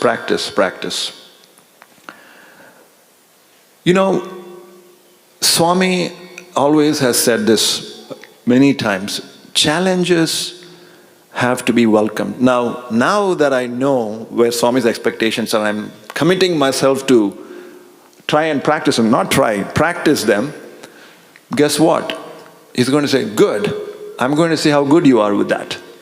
So he's going to give challenges. The moment you say, I am going to practice, you better believe it, he's going to help you understand where you are with that and help you actually progress. And every test, every successive test is going to be more challenging. And I'll give you one example, a couple of examples. My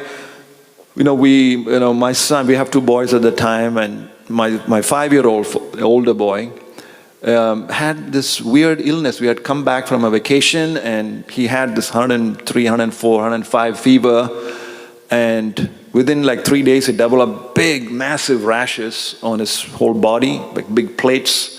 His lips were swollen, eyes were swollen. We rushed him to ER, and the doctor said, take him to Seattle Children's. So we took him to Seattle Children's. A lot of physicians came and looked at him, and they said, we don't know what it is, but he's expressing maybe 2 or 3 symptoms out of 5 of something called Kawasaki disease. And I had no idea what Kawasaki disease was. I thought Kawasaki was a motorbike, as far as I knew. But Kawasaki disease apparently can affect the internal organs, and maybe permanently too, especially the heart and so on. So we were so worried. That night, my wife stayed with my son, and I took my younger one, who was just a baby, home. And after he went to bed, those what-if scenarios go through your mind. What if this happens? What if that happens? And I'm just worried. I couldn't sleep. Long story short, my son recovered and it was all fine. And we went to see Swami that year. And then Swami called us. We went in. And I had a chance to tell Swami, you actually saved our son. And then Swami looked at me and said, you were afraid. You were afraid. And he was like, why were you afraid? And the point, you said, you thought he will not come back from the hospital. Why do you have these kinds of thoughts? And the point that I was hearing was, I am here with you. I am the supreme energy, greatest force on this universe. And I am with you. You're holding on to my hand. How can you be afraid? There's nothing more powerful than me. I'm hearing that. He didn't say all this. How can you be afraid? Then I realized, it's not good enough for me to sing Why Fear when I'm here and then still be afraid when challenges show up, right? We have to really be fearless, right? When we have Swami with us, we should be fearless. And that'll help us with challenges. So that was one little, and there are many challenges that have happened after that. I'll tell you one more. And I'm sure all of us face challenges. It is inevitable. And how we deal with that is the more interesting thing. In 2008, there was this, I had a big change in my profession. We had bought this big house. We had, taken a loan, and then the market crashed. I had changed my jobs, and we had a lot of financial, not difficulty, but some uncertainty. And my wife began to experience some problems, and I have my wife's permission to share this with all of you. She experienced some numbness on her face and, tingling, and it was like, we didn't know what it was. So we went to see the doctor multiple times. They finally said, let's do a CAT scan, MRI of the brain, and there was a tumor. And it happened to be on her auditory nerve, and it was, I think it's called schwannoma, and it was pushing against, it had grown enough, it was pushing against part of her brain, and that was the trigeminal nerve, they say, and it was causing some numbness. And we were shocked. What do we do? And there you could do surgery, you could do gamma ray radiation, all kinds of stuff, and everything has side effects. She could lose function of her facial muscles, she could lose hearing, or anything could happen, if you do intervention.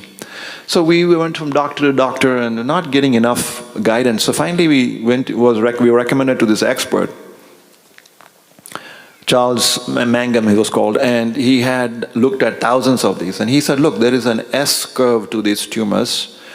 Depending upon where it is in its trajectory, maybe it has more to grow or it has maxed out. If it's maxed out, there's nothing to do because these are benign. But if it is still growing, then we may have a problem. So why don't we do nothing but just take MRIs every 3 months and see where it is. Meantime, my father had obviously relationship with Swami, and he was not at all in favor of asking about personal matters. Right? And maybe there's only 2 or 3 times where he has really asked. This was one of them. So he asked Swami about his daughter-in-law. And he said, and Swami was literally doing like an MRI from Puttaparthi. He said, yeah, it is a small one. Not like that one. What that one? There's some another lady who had some other problem. He said, not like that. This is like this. Okay. And then, so that was reassuring. So I went to see Swami. We all went. And we were sitting there, and Swami came in this wheelchair, and I also got up and said, Swami, my wife is here, and she has this tumor. The doctor is saying this and this, that if they do a surgery, it could have these issues. And Swami, that time he was a little weak. He said, yeah, he lifted his hand, it's here. He literally knew exactly where it was, which side, which ear. And he said, if you go in there, it might cause problems with the nerves. Then he said, I will see. And I will see typically means he'll call you for an interview or something. So I thought that was what was going to happen. But the next day, my wife, by the way, who seems to be the least concerned about this, which was really my learning, her faith in Swami. We were all concerned, but she was like, no, this is what Swami wants, this is how it's going to be. And then that Swami came off a darshan and he locked his eyes into my wife, she said. And it was a very penetrating gaze. And then as he was moving, he did not take his eyes off her. Literally, just for maybe about a minute or 2. Then we went on, a few days passed, time for us to leave. My father asked Swami about the surgery. And then Swami told him, what is the urgency now? That's all he said. Anyway, we came back, and it was time for the next MRI. We did it, and the tumor was down by 40%, 50% shrunk. And Charles Mangum, he said, continue doing whatever you're doing. That was his advice. And so far, so good. So, again, that faith, her faith, more than anything else, was inspiring. And the faith that we have in Swami is a huge tool to help us during challenges. As I was saying on that fireside chat, we will experience the heat of the tests. We will be put through a crucible, a furnace, and it is inevitable. Maybe multiple times it will happen in our lives. But as long as you know that Swami is the one who's controlling the temperature, and he's going to push you, but not to the limit, maybe to the limit, but you are going to come out of it on the other end a better person, then it gives you a mechanism to actually deal with those challenges. Nowadays I hear about coping techniques, which are, you don't need, if you have faith in, so that is your biggest coping technique, is have that faith in Swami when you're facing these challenges. You don't need anything else. This devotion to God. And Swami, he says that, one of his favorite verses from the Gita, chapter 12, verse 18 is this. He says, he describes a devotee who's dearest to me, those who hate nothing and no one, those who are friendly to everyone, everything, those who have the same sort of mental, the evenness, whether good or bad, happens to them. The one who is completely immersed in me and doing everything for me, one who has no sense of ownership, one who is doing everything for my pleasure, such a person is nearest and dearest to me. He has given us the blueprint of how to be near and dear to Him. And so, the challenges, how do we respond to challenges is something He observes very carefully. Because He says, I am with you. Just when things are good, it doesn't mean you have to be good. Even when things are bad, you should know that I am with you. And what strength that gives you, I'm observing, I'm watching. So that was a lot of test of faith, if you will. And then the idea of the challenges are to be welcomed. And it's a way to develop our equanimity. Otherwise, we wouldn't know how to do it. We wouldn't know. And that faith is really a means to develop that equanimity. I can't think of anything more powerful than that. I'm sure there are meditation and other things. We should do all of that. Hamsa Gayatri, breathing exercises, and to keep us calm. Because the mind will conjure up the most crazy scenarios when you go through challenges. In the Gita Vahini, Swami has described that there are three kinds of challenges that will happen to us. Will happen. One is, and there are three levels. The first level, he says, is inevitable. It will happen to you. And it comes in three forms. One is issues caused by other living beings, other humans or other living beings. Second is issues caused by natural calamities, like the pandemic, for example. That will cause issues. And then issues caused by your own body. You might break a leg, you might get ill, whatever, right? So these are going to happen. Nobody is free from that. These are inevitable. Level one. It's going to hit you. The second level is how your mind responds to it. If you get absorbed and overwhelmed by it, then you have allowed your mind to now be part of that sorrow. And the mind, the level two sorrow, the mental response, and if it is negative, creates even more. It's bigger pain than the actual pain itself. Because your mind is now conjuring up all kinds of things. And then the third is if you allow your conscience to also get absorbed, your Atma to be covered by this sorrow and grief, then it's a tough place to be. So faith is a tool to not allow these challenges to penetrate that deep into our psyche, because this is going to happen to us. Now Swami makes a statement, just switching topics a little bit. So I just want to, before I switch, I want to say two things. Follow the heart, right? Listen to the heart and welcome challenges. And then use faith as a tool to deal with challenges. So Swami says, and this is a quote that I find very hopeful. He says that the proper study of mankind is man. Some of you might have heard about this. And what that means is, for me, it gives me hope. I don't have to be an expert in scriptures or be an expert in the Bible or the Gita, the Quran or whatever. I have to study myself. I'm a perfect specimen or at least a good enough specimen, of everything in the universe, of God's creation. And if I know myself, if I study myself, then at least I will learn, what I need to learn. I will learn that my life has a purpose, like every life has a purpose. And I will learn that the journey of life is about transformation. Transformation. So Swami uses this word self-transformation a lot. And self-transformation, being sort of an analytical-minded person, and for me it means three things.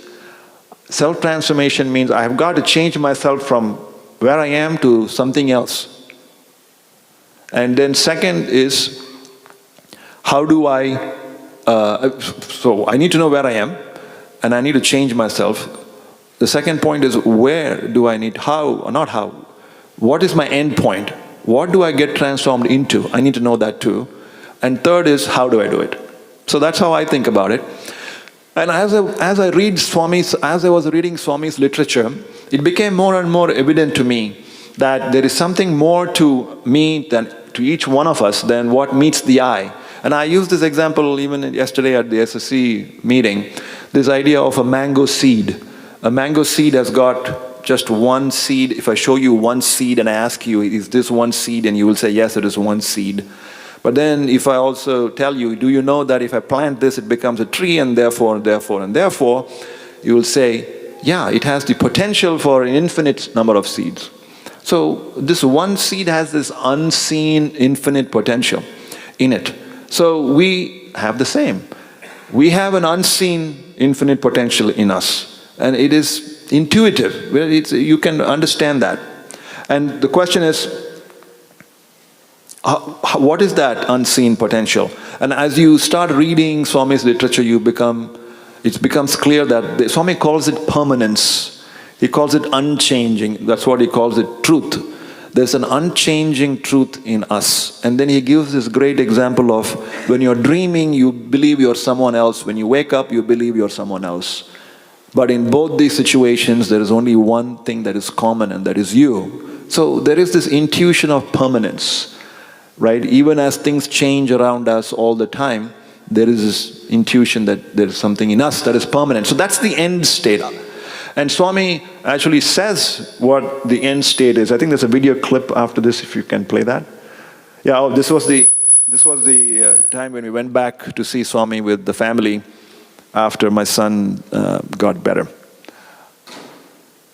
కానీ కొంతమంది బ్రహ్మ ఎక్కడ, మేమెక్కడ, మేము సామాన్యమైనటువంటి మానవులుగా మేము జీవిస్తున్నాము. బ్రహ్మ సర్వవ్యాపకుడు, సర్వంతర్యామి, సర్వశక్తిమయుడు అనేటువంటి రీతిగా వర్ణిస్తూ ఉంటారు. Some feel like this. Where is Brahman and where do we come into the picture?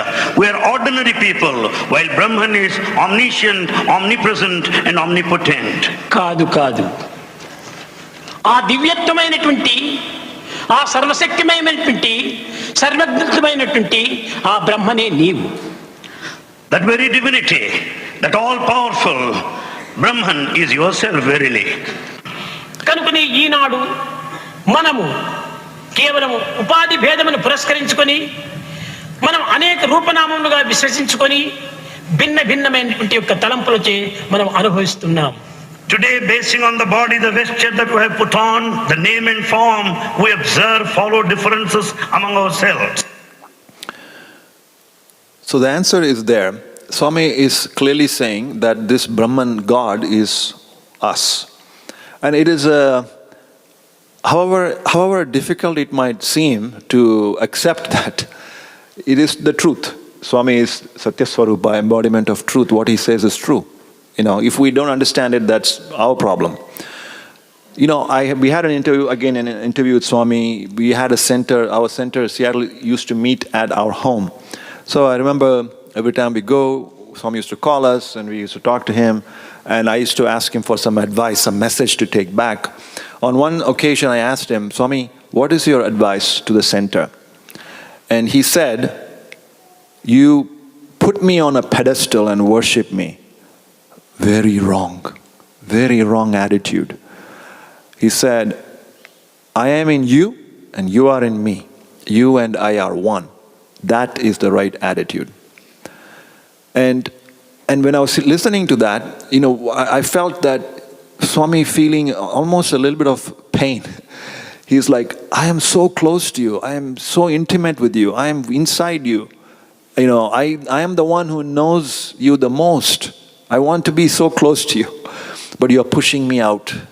You're putting me out on some pedestal and creating this distance and, worshipping me as somebody who's outside. Once Swami materialized a chain for my wife, and my wife said, thank you. And Swami said, what? Am I not part of your family? Why are you thanking me? I'm not a third person. So this notion that, why are you pushing me out? Why are you putting me on this pedestal? I am in you. You and I are one. I thought about that a lot. What does that mean? You and I, how can I be Swami? I mean, I mean, there's no competition in terms of hair, but how can I be like Swami, right? And he says, you and I are one. Then, as I was reading and studying Prema Vahini, the answer was there in Prema Vahini, where Swami describes what is the meaning of worship. He said, very simply, he said, you are attracted to some qualities of the object of worship. And through the process of worship, you manifest those same qualities. And once you do that, the object is no longer necessary. Right? So that is this process of worship. And then I realized, wait a minute, we do this all the time. Right? I give this example to my SSC kids. Kobe Bryant wanted to be like Michael Jordan. So what did he do? He had pictures of Michael Jordan everywhere in his room. He was worshiping him. He watched Michael Jordan's videos all the time. He wanted to go watch his games. He wanted to talk to him. He wanted to touch him. He wanted to get him to play with him. In the end, he became another Michael Jordan. He didn't need Michael Jordan anymore at that point. Oh, we do this all the time. I know. It kind of came to me at that point. So let us say Swami says, you should worship nature. Like, what does that mean? Worship nature. One of the greatest qualities of nature is selfless giving. She gives and gives and gives. Have you ever heard of a tree claiming its own fruit? Right? Nature just gives. So if you worship nature, you should manifest some of her qualities. Learn to give. Right? So if you worship Swami, something about Swami attracts you to Swami. Or whatever God that you might be attracted to. You have to know what that quality is. We all have to know. Maybe it is Swami's softness, his speech. Maybe it is tender love that is attracting you. Maybe it is his service orientation. Maybe it is his vision and clarity and focus. He wrote when he was 17 or 18, he wrote a letter to his brother, and you can all read it, where he established a vision and for his life. He said, this is why I'm here. This is what I'm going to do. And then he did it. He didn't do it by just sitting down and meditating. He relentlessly spent every second of his life to achieve the mission that he wrote. Maybe that's what attracts you to Swami. You have to understand what quality of Swami is attracting you to him. And then through worshipping him, we have to start manifesting that quality. Then you and I are one, Swami says, right? That's what came to me when after a long time. So you and I are one. I cannot be you. I'm thinking that. My mind is thinking that, right? But then the answer came. So how do we do this though? How do we become one like Swami? And again, next clip. Low and high. You may feel, will I have that power of Swami? Follow me. తప్పక నేను ఇస్తాను ఆ శక్తి మీకు వస్తుంది. మీ ఎందుకును ఆ శక్తి ఉన్నది. Bhagavan tells you, follow me, I'll give you my power. ఆ శక్తిని మీరు అనుసరించడం లేదు. But you don't follow him. ఈ ఆనందం మీకు కావాలి. You want that state of bliss. నిజంగా అనుసరిస్తే ఈ ఆనందం మన వెంటనే ఉంటుండాది. If you really follow, you'll find the bliss following you. వెంట మాత్రమే కాదు, వెంట జంట ఇంట కంట అంతలక ఉంటుండాది ఈ యొక్క ఆనందం. You find the bliss always with you, in you, around you always. కనుక నీవే ఆనంద స్వరూపుడు. You are the embodiment of bliss. నీ ఆనందం నీలో ఉంటుంటే బయట ఆనందం కోసం నువ్వు ఎందుకు ప్రాకులాడాలి? When that bliss is within you, why do you struggle hard to find it outside? ఈ జగత్తులో నాకు ఏదో ఆనందం చిక్కుతుందని నువ్వు భావిస్తున్నావు. You think that the bliss is present in the world. జగత్తులో ఏమాత్రమూ ఆనందం లేదు. There is no bliss in the world. అంతా నీ యందే ఉంటుండాలి. It is within you, immanent. Reflection of the inner being. Everything is the reflection of the inner being. కనుక బ్రహ్మతత్వం అనేటువంటిది అంతా నీ స్వరూపమే. So you are the embodiment of Brahman. నీవే బ్రహ్మగా నీవు భావించు. Consider yourself as Brahman. క్రమక్రమేణా నీవు ఎల్లప్పుడు కూడా నేను బ్రహ్మ అనేటువంటి దీంతో నీవు విశ్వసించు. Slowly, gradually you repeat and feel that you are Brahman. నీవే బ్రహ్మగా మారిపోతావు. Then you transform yourself into Brahman. So, follow me, Swami says, if you want to achieve this. And there's another important thing Swami said in that previous clip. He said, you are God, everyone is God. So he wants us to rise to that level of unity. He's not interested in the differences amongst us. He's not interested. And that's why he calls us embodiments of love. He doesn't say brothers and sisters or whatever. He doesn't say that. Embodiments of love. Everyone is the same. But he says, unfortunately, you get carried away by the differences. He said that in that previous clip. I really want all of us to think about it, right? We are not here to reinforce what differentiates us. Not so in this organization. That is not his intent. His intent is, what is it that unites us, right? And what unites us is that we are all embodiments of love. We're all embodiments of God. There is nothing more unifying than that. We cannot forget that. We have to stick with it, and we have to work hard to experience that. And how do we do that? We have to follow him. You know, you can read about swimming in a textbook, but it's hard to learn swimming by just reading a book. But if you see somebody swim, right, then you get to learn it.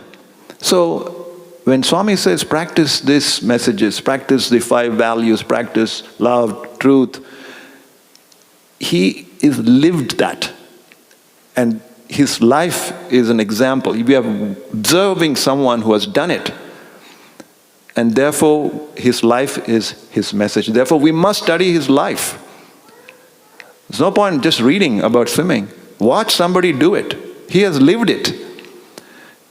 And look, we must really, really understand and appreciate how fortunate we are. You know, we can read about Jesus in the Bible. We can read about Gita, Krishna, what Vyasa wrote. We can read about Rama, what Valmiki wrote. But this is the most documented avatar on the planet. You can observe his life. You can read about his life. There is a biography and an autobiography of his life. Swami himself has explained about his life. Mr. Kasturi has written an autobiography of Swami. So we have to study it. How did he achieve what he did? How did he practice equanimity in the face of so many challenges? The kinds of relentless focus he had on his goal, second after second. I mean, it is incredible. I remember in the 2010 pilgrimage, we were there. There were 2 groups. In between the 2 groups, there was a 3-day gap. I'll talk a little bit more about that in the end. But the point is, Swami comes out, and that time he was not coming out often, but come out, he would go around, listen to everybody. Swami, my wife, Swami, my husband, Swami, my college, my this, my that, my child. Yes, yes, Bangaru. Santosham. Yes, Bangaru. Very happy, very happy. Get all the things. Day in and day out. For 70 years? I don't know. And it's repeating himself, telling the same message. I'm already given you the answers. You're asking me the same question. It's okay. I'm very happy. Same thing. It's almost like we should all sit there with a t-shirt. I don't get it. Because he said the same thing multiple times, so many different ways. But patience, infinite compassion. I was blown away. I couldn't stick with a schedule which just seems so monotonous on a daily basis for decades. And then on the side, he's doing all of the other things that are happening. This ashram, this college, hospital, something. It's just incredible to observe him in action. So I think we have to, this is our guide. We don't have to look anywhere else. In fact, there is no better guide. There's no better place to look at. There's nothing the world can offer that is better than Swami's life. Absolutely nothing. So we must spend every ounce of energy we have to understand his life, how he lived. What can I do to do the same? That's what I wanted to say. Some of Swami's interactions, that we have had, has taught us a few lessons. And I want to share about 4 of them, if I have time. What time is it now? I have some time, I hope. And I also want to talk about organization, if I have more time. Yeah, 15 minutes. I might go a little bit, but keep me honest. So, Swami's life, I told you, how he lives, and, there are some lessons we have learned. So I tell you this. So I got married, a long time ago. And my wife was from Bangalore, and she came with me back to Seattle. She came from a very close-knit family, and she was absolutely missing her family. What am I doing with this man here? But she was struggling with the challenges of living in a foreign country, away from a family, and so on. And I remember one day I came home. She used to be upset. And for me, it was like, okay, this is par for the course. I didn't really think much about it.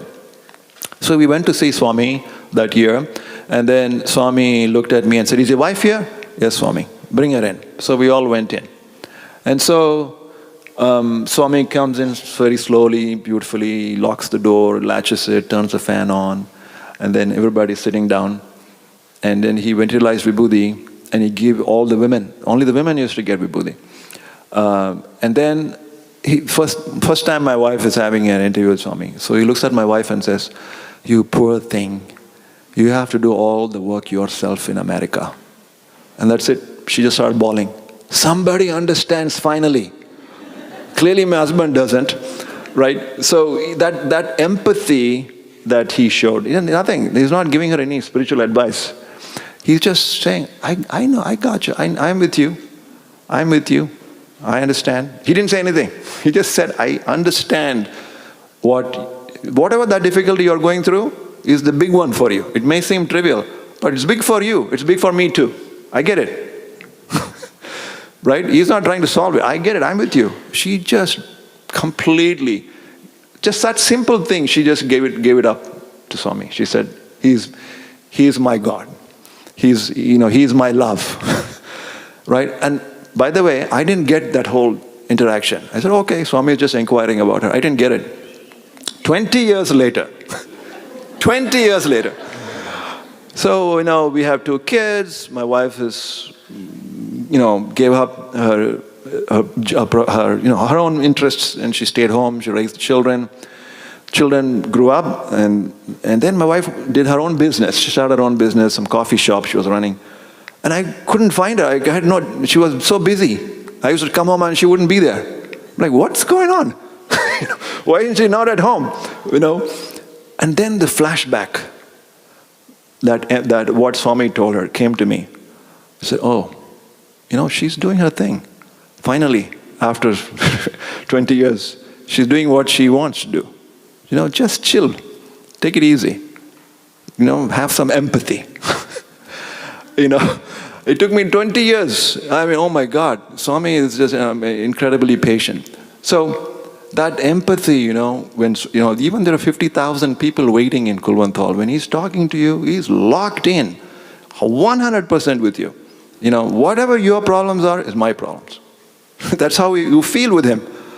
It's incredible feeling. It's hard to describe it. When you know that somebody knows everything, the most trivial, it might seem trivial for somebody else, but it's not trivial for Swami. Hey, if it's your problem, it's my problem. Oh, it's just too much. That love that he shows, that connection that he has, is just overwhelming. You cannot but just simply surrender at that point. The other thing, Swami says, don't worry about what is wrong with other people. He said, well, don't look at other people's faults. What's your problem? Why are you worried about it? He says that so many times. It's just amazing. This was a second-hand story. There's a group of Russians who were visiting Prashant Nilayam, and Swami used to, call them and give them interviews multiple times.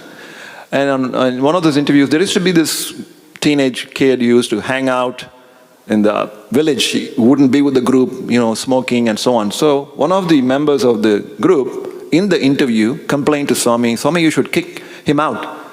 So why should I kick him out? Swami asked. And he says, he's crazy, Swami, he shouldn't be here. And then Swami said, if I were to kick all the crazy people out of the ashram will be empty. So the point is,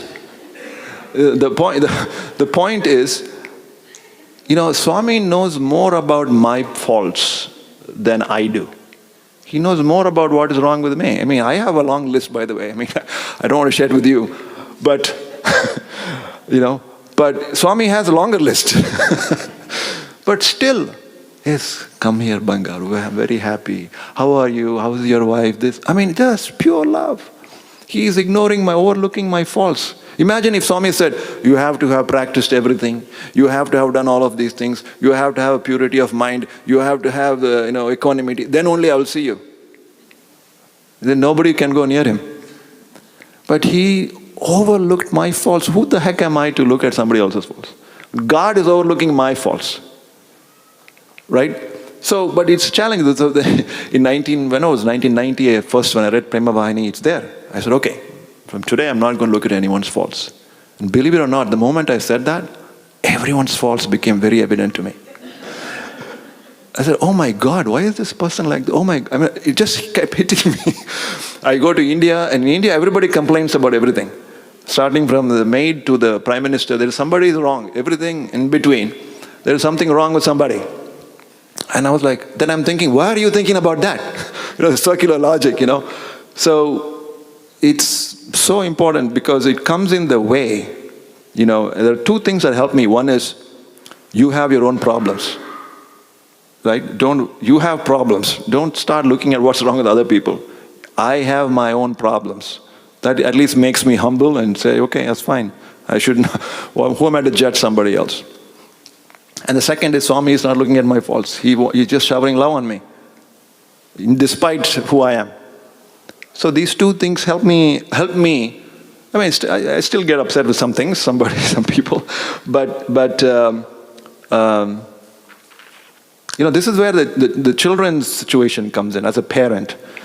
Right? Hey, how do I correct my child's mistakes? If I'm not supposed to look at my child's faults. And all these dharma sankats, they call it, this gray area. Yesterday's play was very interesting, the young adult play, because they explored a gray area of dharma there. They might as well also have shown a clip from Ramayana, and the boy could have just done what his father did. Father asked him to do. That also would have been right. They showed the Gita, and they did a more nuanced approach. Very near and dear to me, because I had the same conversation with my son when he told me, Dad, I'm quitting my job in my VR startup to pursue my passion in music.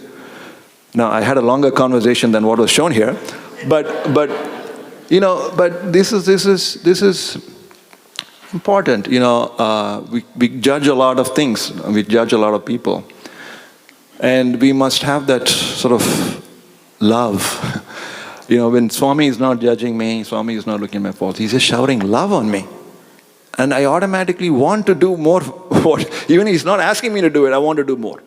I want to help him. I want to do what pleases him, even though he's not asked me to do it.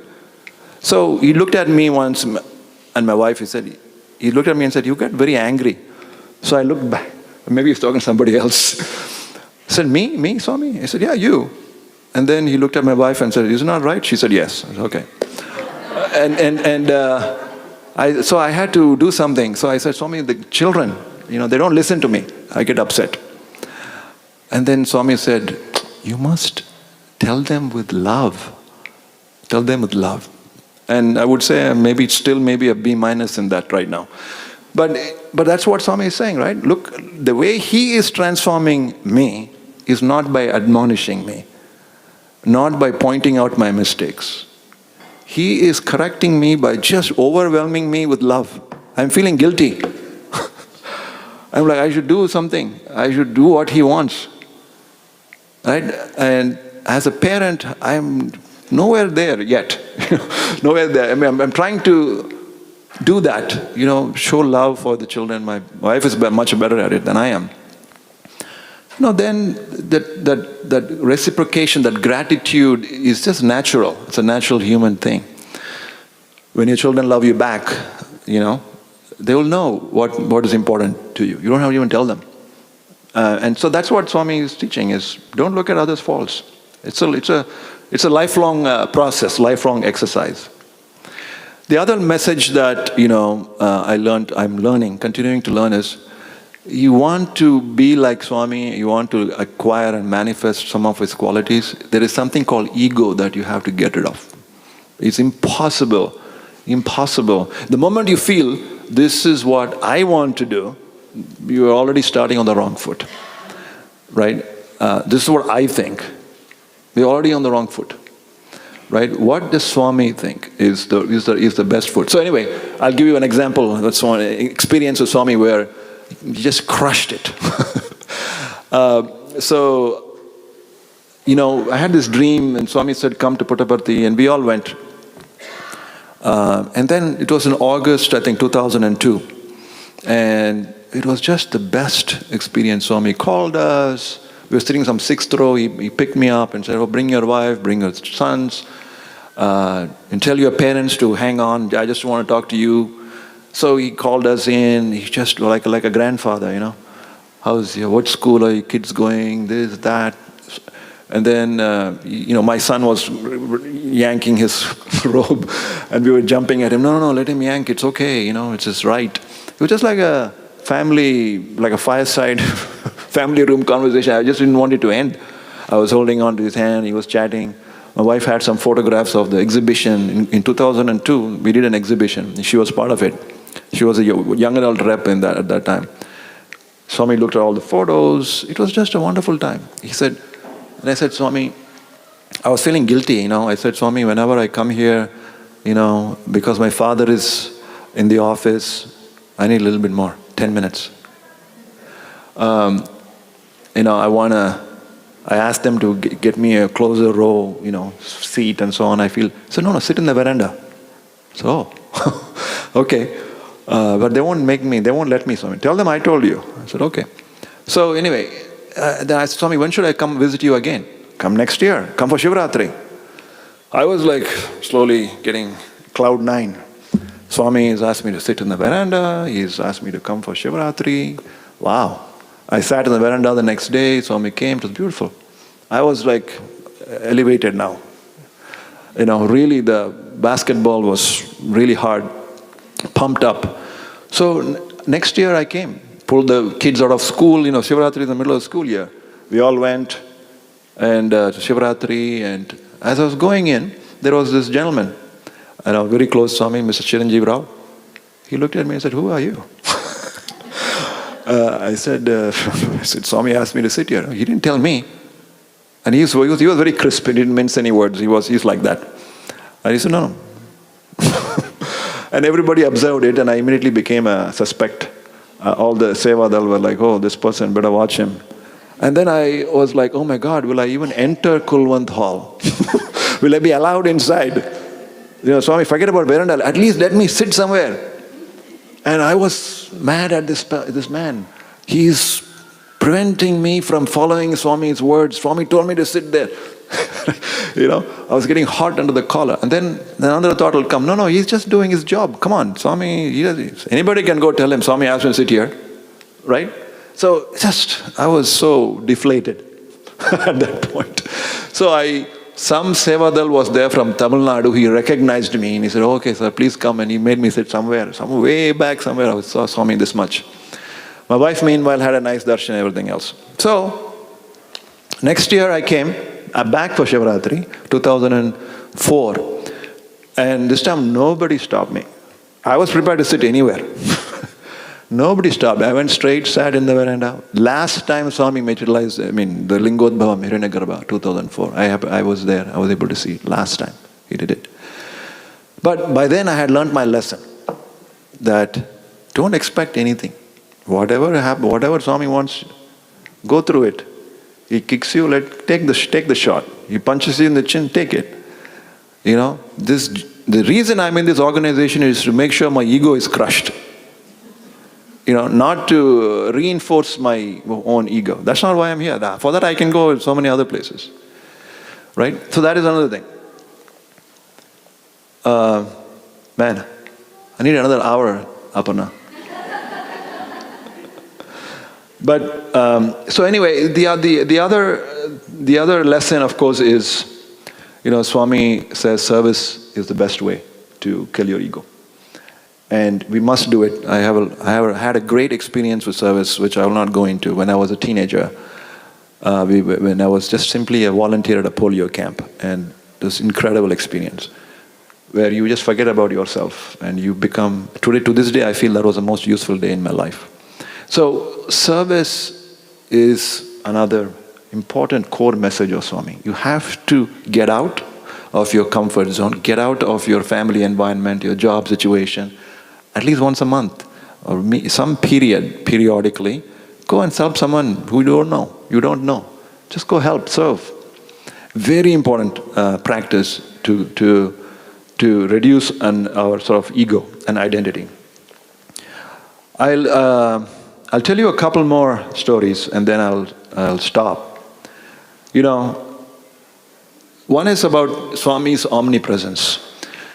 Swami is not here physically, but we have to believe, we must know that he is here. He is omnipresent, right? When he was present, you know, we actually thought he was not omnipresent. We thought he was in Puttaparthi, and you have to talk to him, and only then he knows about who you are.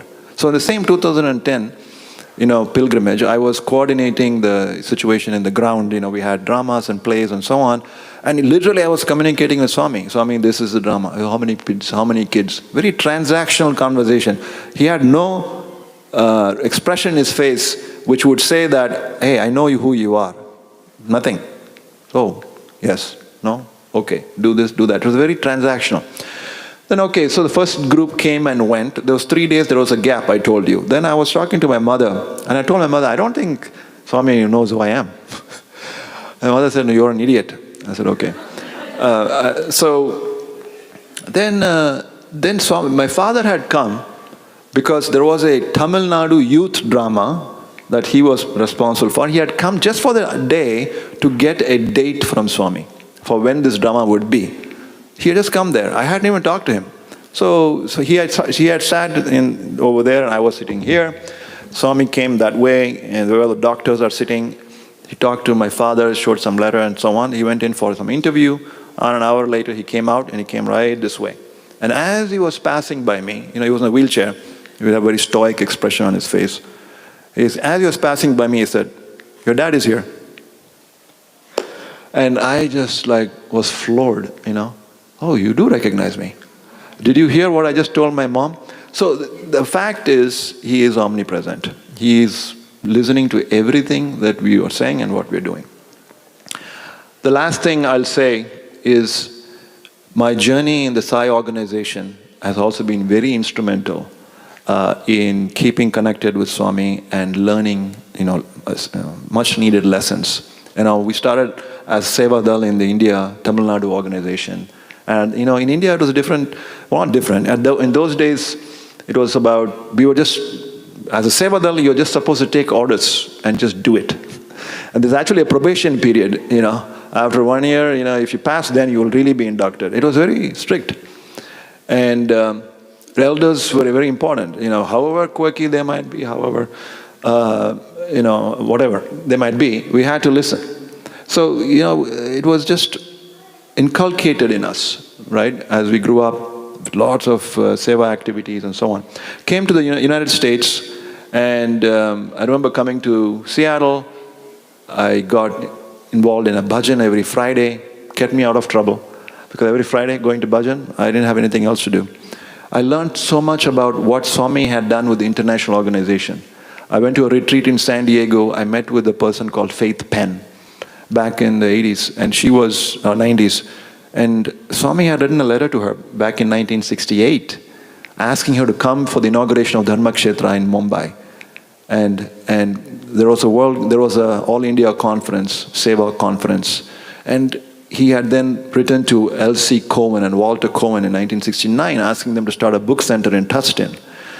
You know, and then the first center in the US started in 1969 in Hollywood, October. Then in 1975, Swami established the Sri Sathya Sai Council of USA. I mean, Swami is silently, nobody in India knows that he's working through all these people. Nobody knows. He's written letters to people in Europe, to people in Australia. He's cultivated this international organization painstakingly. 1975, he created the Sri Sathya Sai Council of US. Dr. Jack Hislop was the president. Phil Gosselin, who was our current zonal coordinator, was the member of that council. And so many people after that, you know, you had Goldstein and Michael Congleton, John Roof. There are so many people in the US organization who we have to be grateful for, who have come before us, who have kept this going, who have interacted with Swami, got his guidance, and established all of the things that we are benefiting from now. It's so much to learn. When I first got here, I was telling some of the people, I went to a center in Seattle, I didn't understand what they were singing. Absolutely, they were all on the floor with the guitar singing some songs. I didn't even follow what they were singing. And in my mind, I'm thinking, I should help them. I should teach them some bhajans, how to sing. And I was so prejudiced, right? They were singing Native American songs, And Swami loves those things. For him, he is universal, remember, embodiments of love. So I think I learned a lot, interacting with this organization. I remember Mr. Gail Alden, who was the president at that time, elderly gentleman. I saw him, I touched his feet as would be my custom. And he said, no, please don't touch my feet, give me a hug instead. Right? So there were so many things that I learned being here. And I don't have enough time to go through all of that. But the point I'm saying is that if I were to leave you with a message, Swami and I, take that seriously. This is a theme, a retreat which is based on that theme. The connection with Swami is why we are here. We are not here for any other purpose. Singular purpose is connect with Swami. Singular aim of the Sai organization is to understand that God is in you. Swami has said that. And the best way to achieve that objective is to develop the connection with Sai. There is nothing else. You can try anything else you want, but this is the way to do it. And that's why we are here. And Swami has told us again and so many times in Puttaparthi, he has told overseas devotees, all of you come here, spend so much money, but then you develop all these connections amongst yourselves. Are you come to develop connections amongst yourselves, or you come to connect with me? Right? So think about that. Yes, we need good company. We need this satsang. But this satsang is a means to develop connection with Him. It is not the end in itself. Right? We must not forget that. So with that, I will leave you. Jai Saram, thank you for your patience.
And service, and to see you here walking the same path with much equanimity is what furthers that inspiration. So thank you. So thank you for being here this beautiful, precious weekend, and to remind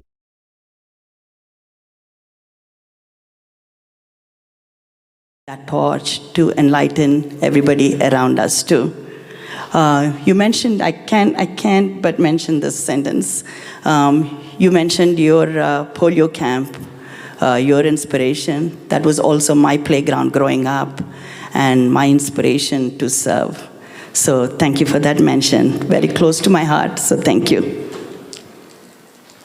Thank you for reminding us to recognize Swami's love, to capture him through the devotion, and to have the faith to be fearless. To follow the heart, welcome challenges, and exercise empathy.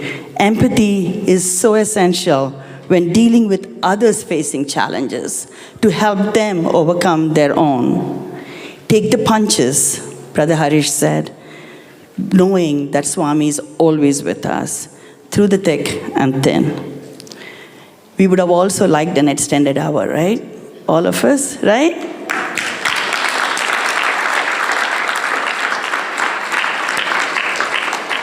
He also reminded us to recognize the unchanging truth within us, to take the Herculean task to work with that small word, ego, and to carry forward the qualities that Swami inspires us with. In short, to power up with the power he offers. So once again, thank you.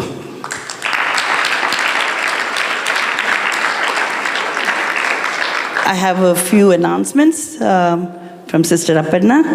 There are 2 cars, trucks parked in the parking lot. Please, please, please move them immediately because you're blocking others.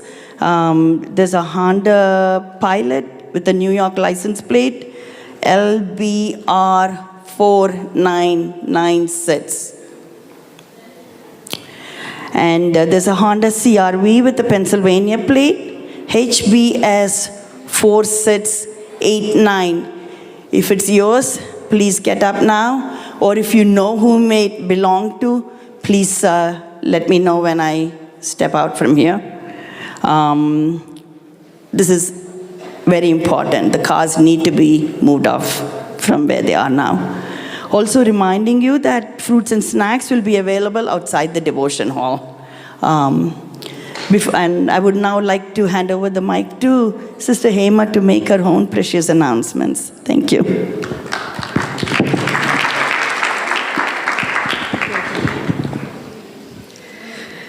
Thank you, Auntie Sai Lakshmi, Sairam Swami, and as Brother Harish mentioned, Sairam to you all, embodiments of love. My name is Hemastri, and I am Region 2's Women's Wing Coordinator. Next slide, please. Thank you. Swami once said, if women are given due recognition and encouragement, they will shine with brilliance in all fields and will serve the house and the entire world gloriously, contributing to the welfare of the entire humanity. This quote summarizes the purpose of the Women's Wing. So far in Region 2, we have a peer enrichment group and a book club. We're now adding a new initiative called Talk with a Doc. We have a short video clip that details how it all started and what's it about. Sairam, everyone. I offer myself and this work at the Lotus Feet of our beloved Bhagavan. I'm Dr. Priya, a board-certified OBGYN, and I have the honor of introducing some awesome health initiatives to our Sai community. The idea to improve our community's overall health was actually inspired by our very own SSC students. Last year, I'd spoken to Group 3 and Group 4 in our region and learned that not only were many of their health concerns unanswered, but the knowledge that they did have was inaccurate. And this lack of open and honest communication led to a lack of health awareness and health literacy. Something had to be done. As a community, we have to do better for ourselves and for future generations. So, Ask Akka was born. Ask Akka is an online platform to improve health literacy and break down cultural barriers in the community. It's a judgment-free space to ask medical questions anonymously and receive evidence-based answers and guidance. Since starting Ask Akka, several aunties have also reached out for guidance about common issues like when to get a mammogram, what's a pap smear, what are some things I can do to deal with menopause. And while Ask Akka has been a great tool to disseminate information and improve health literacy, it hasn't been able to address the question, how do I navigate the current medical system?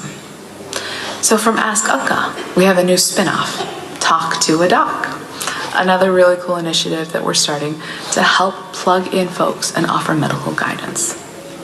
We are so excited to make 2024 a year of health and happiness. So to you, your health and your empowerment. Sairam. Next slide. That being said, the new initiative is being implemented in all the regions across the US. The purpose is to provide helpful tips, guidance, and create awareness so that sisters can create and make the better health choices. So there are three stakeholders: you, the Seeking Sai Sisters, a point of contact, and the medical providers. Next slide, please. The medical provider's role is to volunteer time and help Seeking Sai Sisters. Their response time is between 48 to 72 hours, and a disclaimer: this is not for any treatment or to provide prescriptions. This is solely to provide guidance and help and have helpful suggestions or recommendations when appropriate. Next slide, please. So Region 2 has not only one point of contact, but two co-point of contacts. And their roles are to be available to receive phone calls from the Seeking Sai Sister, help establish contact or communication between the Sai Sister and the medical provider. Also to explain the basic rules, which are the response time, and that it is not for treatment or prescriptions, but just a guidance. Also, they will follow up with the Sai Sister and the medical provider when needed, and they will ensure confidentiality of all information. And lastly, maintain the list of medical providers and their specialties. Next slide. The recommended process is 4 steps. The Sai Sister communicates to the point of contact using an established communication channel. Then the point of contact communicates to the panel of doctors using an established communication channel. And then the medical providers contact the Sai Sister, and then the point of contact ensures all inquiries are answered promptly. And of course, all is within established channels, so that there's no violation on HIPAA. All right, so this is an overview of the initiative. The implementation in this region is still in progress, but once everything is ready to go, you will receive correspondence from your center or group president. And that is all I have. Thank you so much for your time, and I will now hand it off to Brother Sasan on media team. Thank you.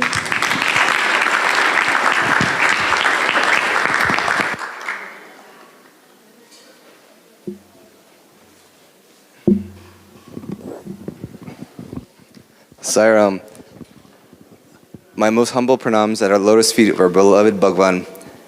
So at the USA Media Team, we're really, really excited to launch a USA video and photography community. So without further ado, we're going to show the quick promo video, and I'm going to dive into it. So.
SSSIO USA Media Team brings to light all the incredible service projects that are done around the nation.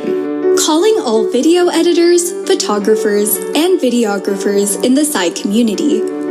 We are excited to announce our brand new SSSIO USA Media WhatsApp community, designed specifically for creative minds like you.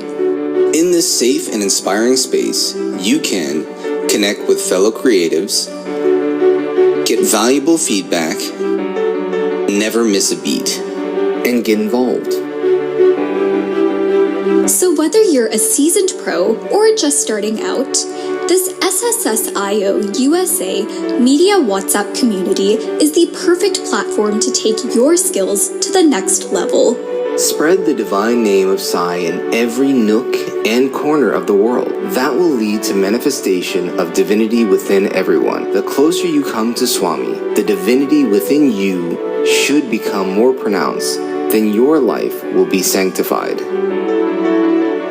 Don't wait. Scan the QR code below or click the link in the description to join our Creative Haven today. Together, let's turn up the volume on your creative vision. So we're really excited about this because it gives an opportunity for everyone in the community to join. Who we are storytellers, video editors, photographers, videographers, and we're pulling from any skill level. So if you're interested, this is a great opportunity. So around the campus, you've seen flyers with QR codes and links. So the starting point is scan the QR code, fill out the form, and next slide, please. So who is in this community, or what's the aims of this community? It's really to create a supportive environment where we can learn, gain feedback, exchange ideas, and then keep you updated with trends. And then lastly, it gives an opportunity to not only provide feedback, but learn from experts in how we do what we do. Next slide.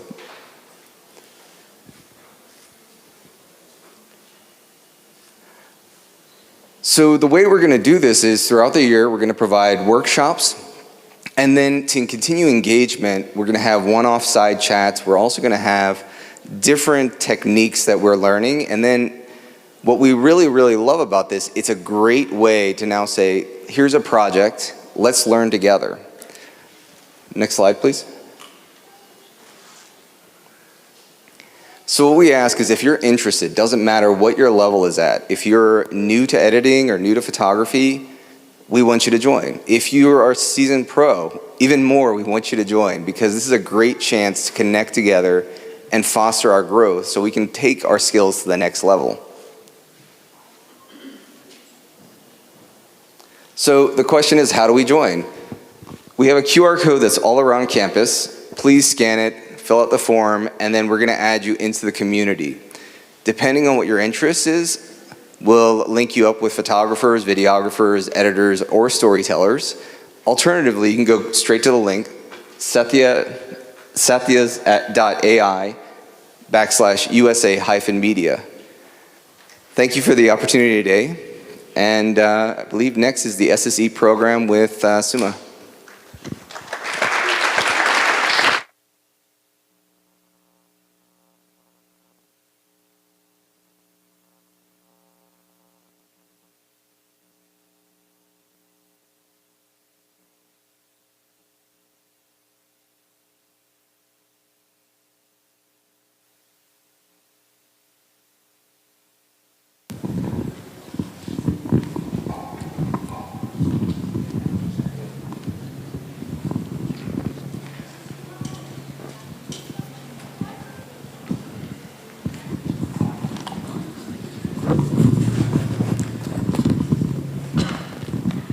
Sai Ram, everyone.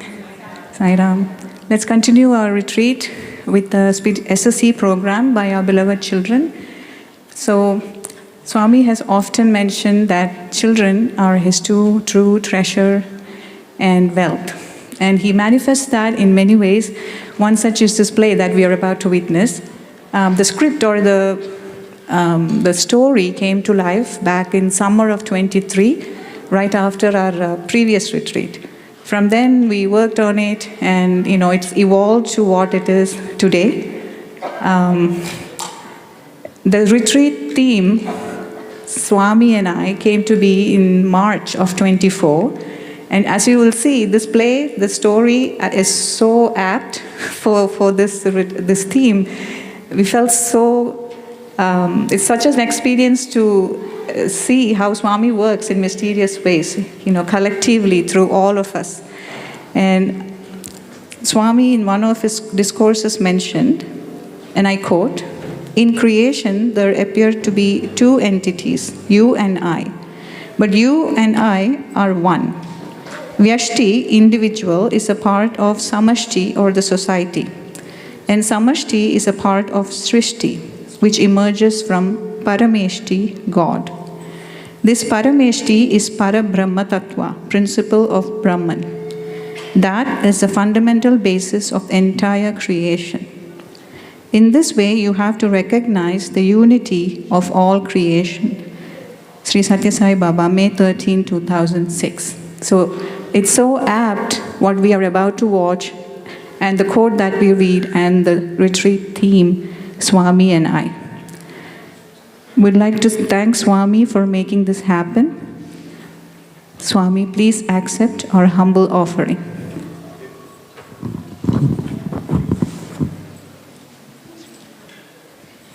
Sairam Srimai.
Am I pretty enough?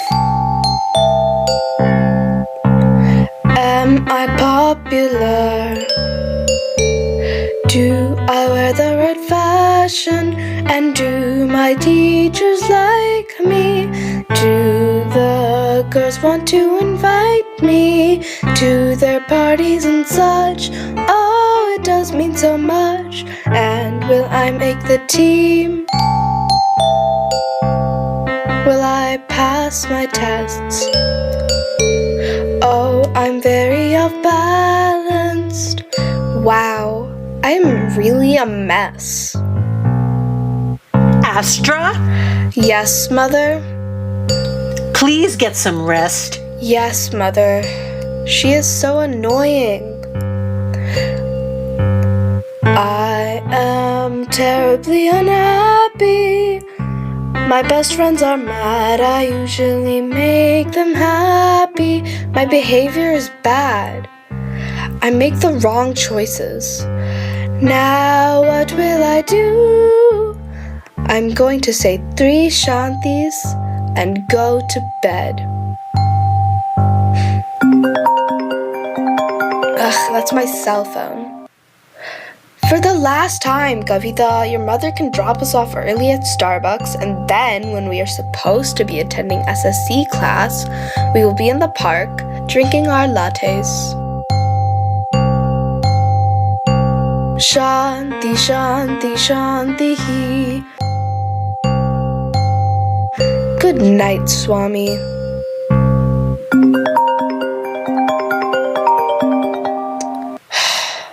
Hello? Oh, what do you want now? Yes, that is the plan. Tell our parents that we are going to our SSC class and then go to Starbucks instead. Yes, Jenna will cover for us. Good night, Kavita. Ugh, she is a lost cause.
Wow, where am I?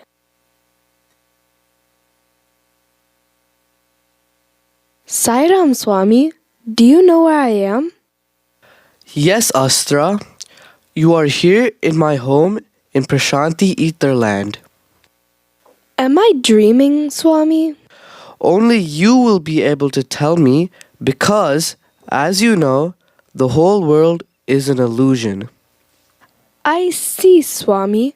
So please tell me, why am I here?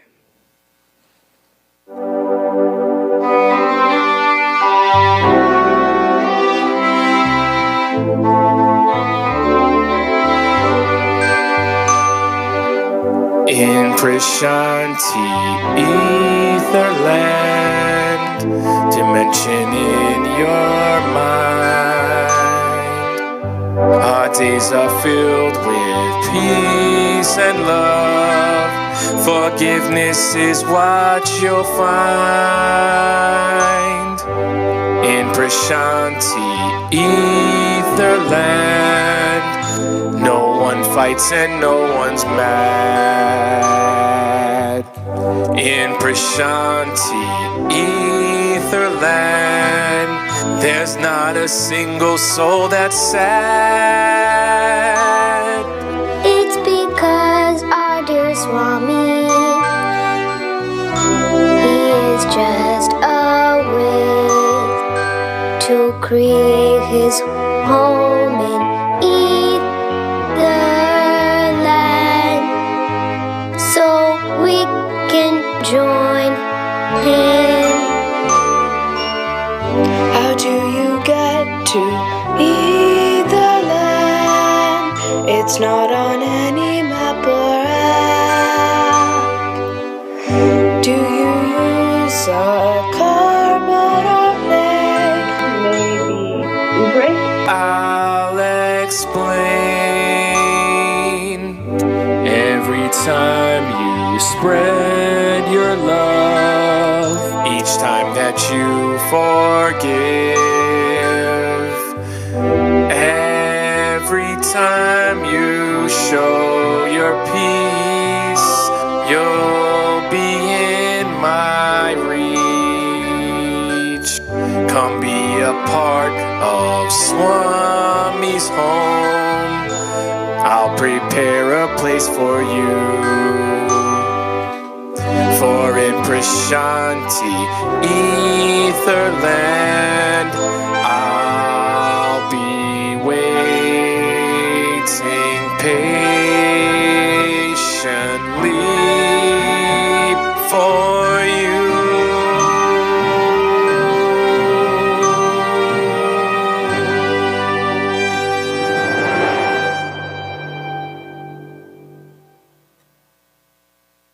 I heard you singing and talking last night, and immediately your face appeared on my mirror picture board. Here are my superheroes who live with me and Ishwarama in Prashanti Etherland. Here is Kana, Reina, Raja, Seema, and here you are. I look so sad, Swami. Yes, and that's because you are. You seem to have lost your way. Yes, I have. And I don't think I can or want to change right now. So you are saying that you do not want to follow my 5 human values? Well, you have to admit, it is not a very easy thing to do.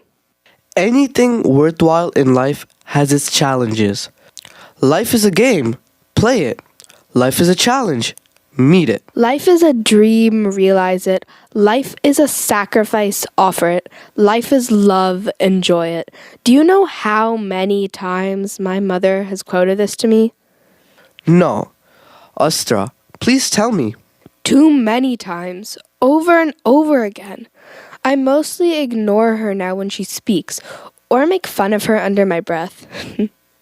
Tell me, Astra, do you attend SSE classes? Yes, I do. And what have you learned there? Some meditation, some prayers, some songs, but mostly I daydream in those classes, and I don't like all the projects we have to do. Do please tell me, Astra. Why do you think you are so unhappy and even a bit mad? Let's see. My mother bugs me all the time. My schoolwork is boring. My teachers tell me I can do better. My friends hate me at the moment. And I just have all this energy inside of me that I just don't know what to do with. And the list goes on and on, Swami. Do you want to change all of this? I don't see how. I don't know where I would start. You see, you are up here in Prashanti Etherland, and I am somewhere on planet Earth. You know, Astra, if you take 1 step closer to me, I will take 10 steps towards you. This is so monumental. I have a headache just thinking about it. Besides, how can I even change it all? You are talking about my life, you know. You will need to travel back in time and fix all your wrong choices. That will take a long time, Swami. Again, time is an illusion, Astra. Besides, we only have 30 minutes to accomplish this, beta. That was very funny, Mother. Kana, Reina, Raja, Seema, I have called on you because I need a lot of your super help today. I know what you mean, Swami.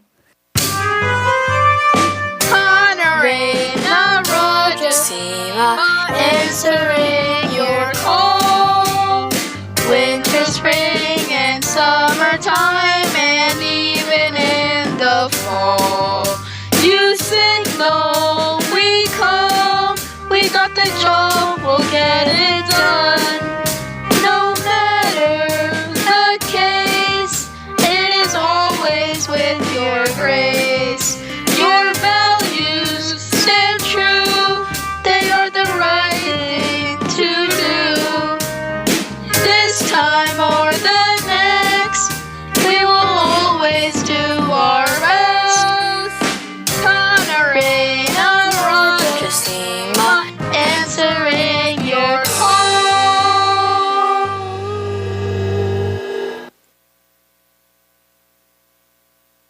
Swami, you came to me in a dream last night. You said that you had a message for me. You played a melody in my mind, and the music said, "Take one step towards me." So here I am.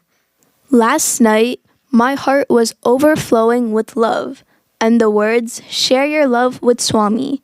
So I am here to share my love with you. You sent me a beautiful lion in my dream. Around the lion's neck was a medallion with the word bravery. So I'm going to give you all my bravery today. Splendid. I cherish all of you so much. Thank you for arriving on such short notice. This is Astra. She lives in a place called New Jersey. It seems that Astra is very unhappy.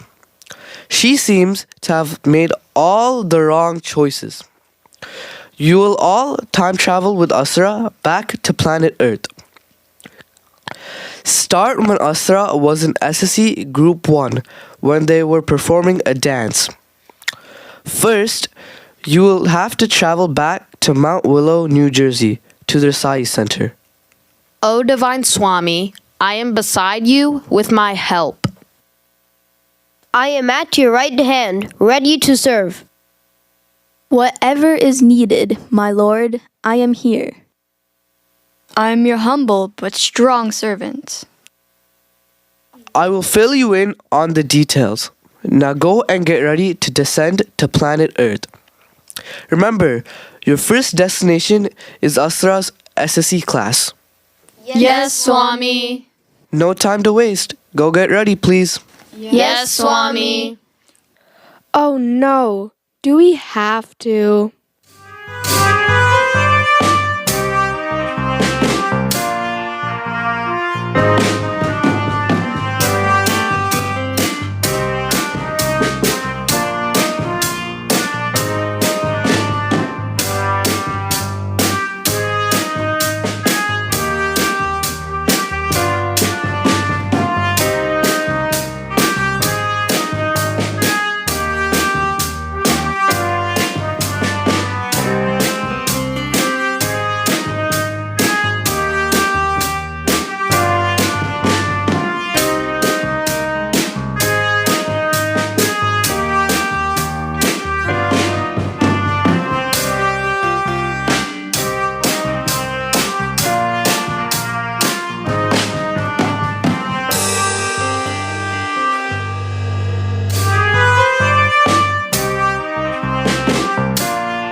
Sairam, dear students, I'm glad to see you all with your beautiful smiling faces. Now we will get ready to begin. Ready? And begin!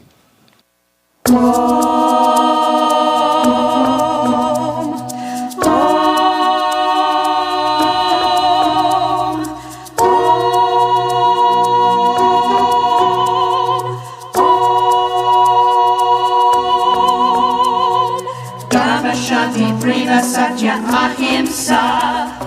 Dharma Shanti Prima Satya Ahimsa.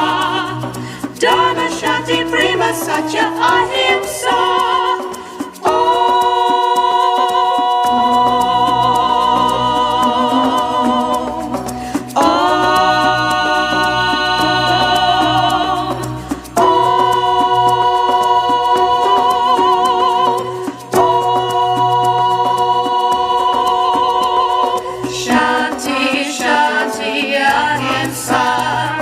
Shanti, Shanti, Ahimsa.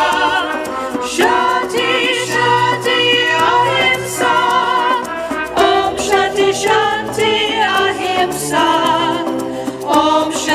Shanti Ahimsa.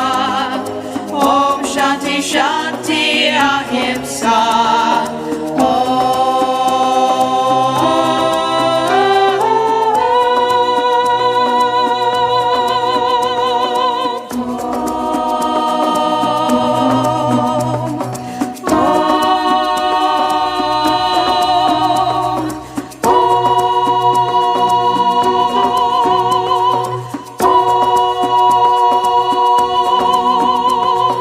Dharma Shanti Prema Satya Ahimsa.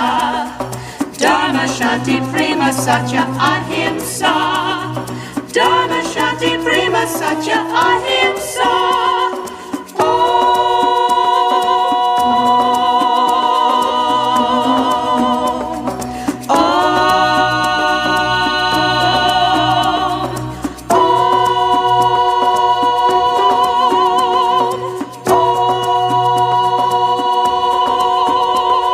Shanti Shanti Ahimsa. Shanti Shanti Ahimsa. Shanti Shanti Ahimsa. Om Shanti Shanti Ahimsa. Om Shanti Shanti Ahimsa. Om Shanti Shanti Ahimsa.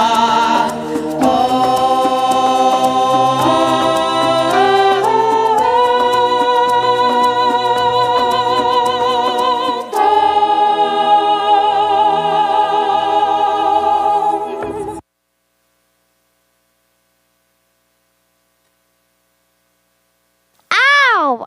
Astra, you stepped on my toe. Ow! Oh, come on. It wasn't that bad. I hardly hurt you. Ow! Well, that is one unhappy little boy. How old were you when this happened? I was in 2nd grade in SSC Group 1, and we were getting ready for Swami's birthday dance. It really wasn't a nice thing to do. I was so jealous of Saish because he danced so well, and I was not a good dancer back then. How could you have handled your emotions better? I really don't know. How could you have treated young Saish differently? Maybe I could have behaved better. You know, I feel very badly for Saish, but I was consumed by my jealousy of him. He was so cute, and everyone loved when he danced. What human value did you learn in your SSC Group 1 classes? Let me see. Help ever, hurt never? Yes, that's a start. How would you feel if Saish stepped on your foot? Oh, I would have yelled at him. And now? What choices would you make according to Swami's 5 human values? Kindness, I guess. Dig a little deeper, Astra. There are only 5. Love, for sure. You know, there are so many kinds of love, Astra. Love between mother and father, love between family, love between friends, and love towards all beings, young, old, animals, plants, and insects. You are right. If only I had thought about this then, maybe I could have behaved better. Well, guess what? You can. I can? How? Well, since we can travel back in time, we will all do that. We will all go back to that very day and time, and you will alter your actions. Oh, you have got to be kidding, right? But this can only be done if you truly mean it. Well, I really don't know. What if Saish is mean to me? Then I will have to be mean back. Not really, Astra. Okay, prepare yourself. Here we go again. Sairam!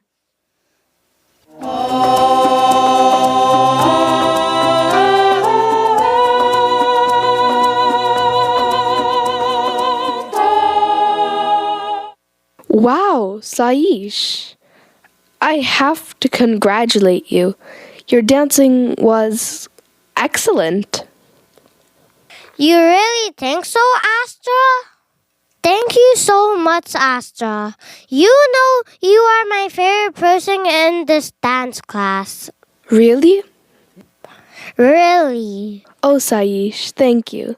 Now be careful when you leave to go backstage. Stay with your group. Thank you, Astra. Wonderful, class. I'm seeing a bit of a smile now. I did not know I had one. Ready for your next journey? Now, wait a minute. I did not know there would be another one. Well, just so you know, your whole life is going to flash before you. My whole life? One step at a time, that is. Remember what Swami said to you. But he said so many things. He said, take one step towards me, and I'll take 10 towards you, surrendering to Swami. Remembering to start your day with love, continuing to fill your day with love, spending all your time of day with love. Surrender, surrender, surrender, surrendering to Swami. Surrendering to Swami. Surrendering to Swami.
Oh no, not this place. Where are we, Astra?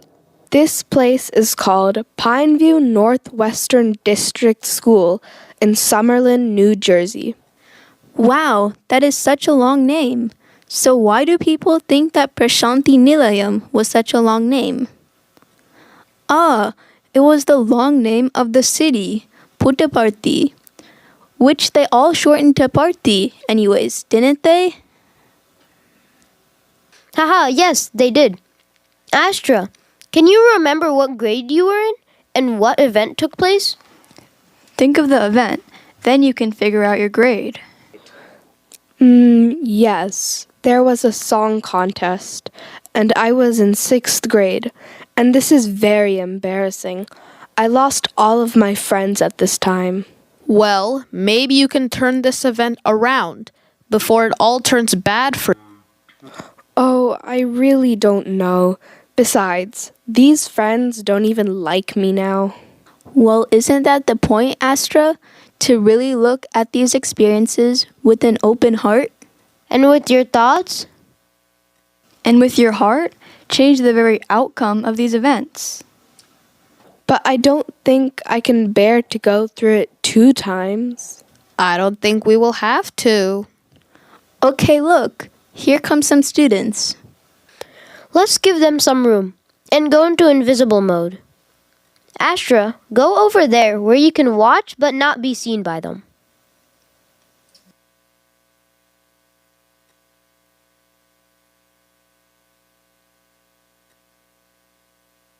What happened to Astra? She was supposed to meet us here right about now. Were you just talking about me? Yes, we were wondering where you were. Well, here I am.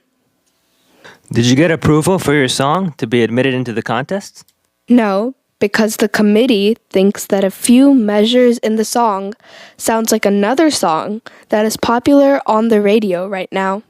Yep, I did warn you about that. And I did tell you to rewrite that section. Or even create a new song. My father is an entertainment lawyer. I told you that I see lawsuit all over your music. You know what I see? I see a bunch of losers standing right before me. Stop. No, I knew this would happen. Why did I say that? What do you see, Astra? I see the pain and suffering I caused my friends all over their faces. Yes, that is exactly what you see on the surface for each of them. But what kind of battle is going on inside each of them? I have wounded their hearts. And do you remember where Swami lives? What did you learn, Astra? Swami lives in me, with me, above me, below me, and around me. Sai Baba, he lives in my heart. Sai Baba will make me his home. Sai Baba, I knew from the start I can never be alone. I can never be alone. Astra, I am going to awaken the students to give you the chance to fix this event.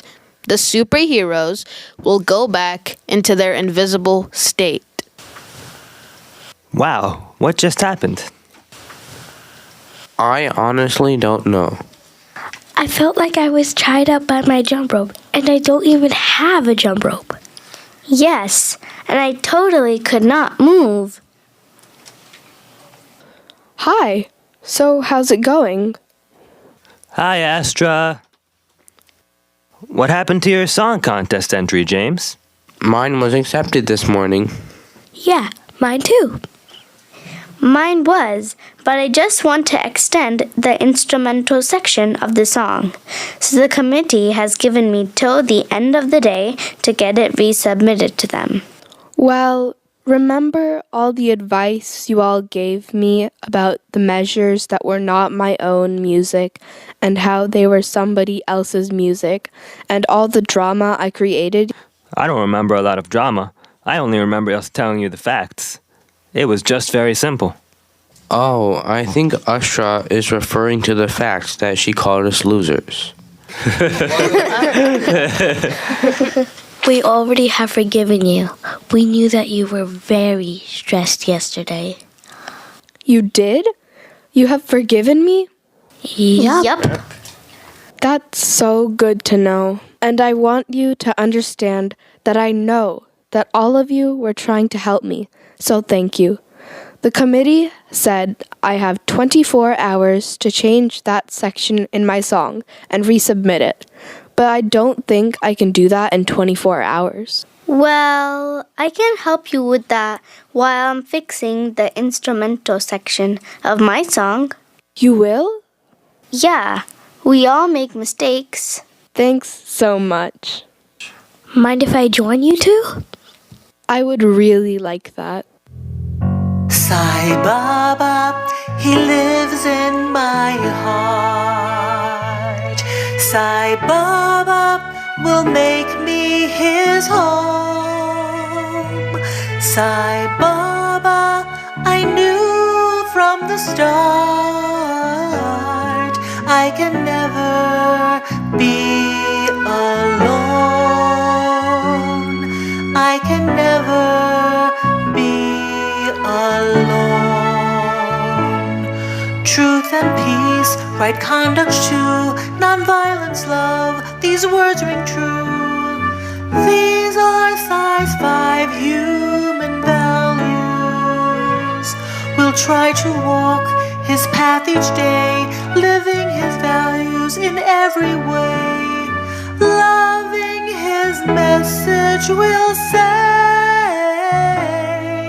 He lives in my heart. Sai Baba will make me his home. Sai Baba, I knew from the start I can never be.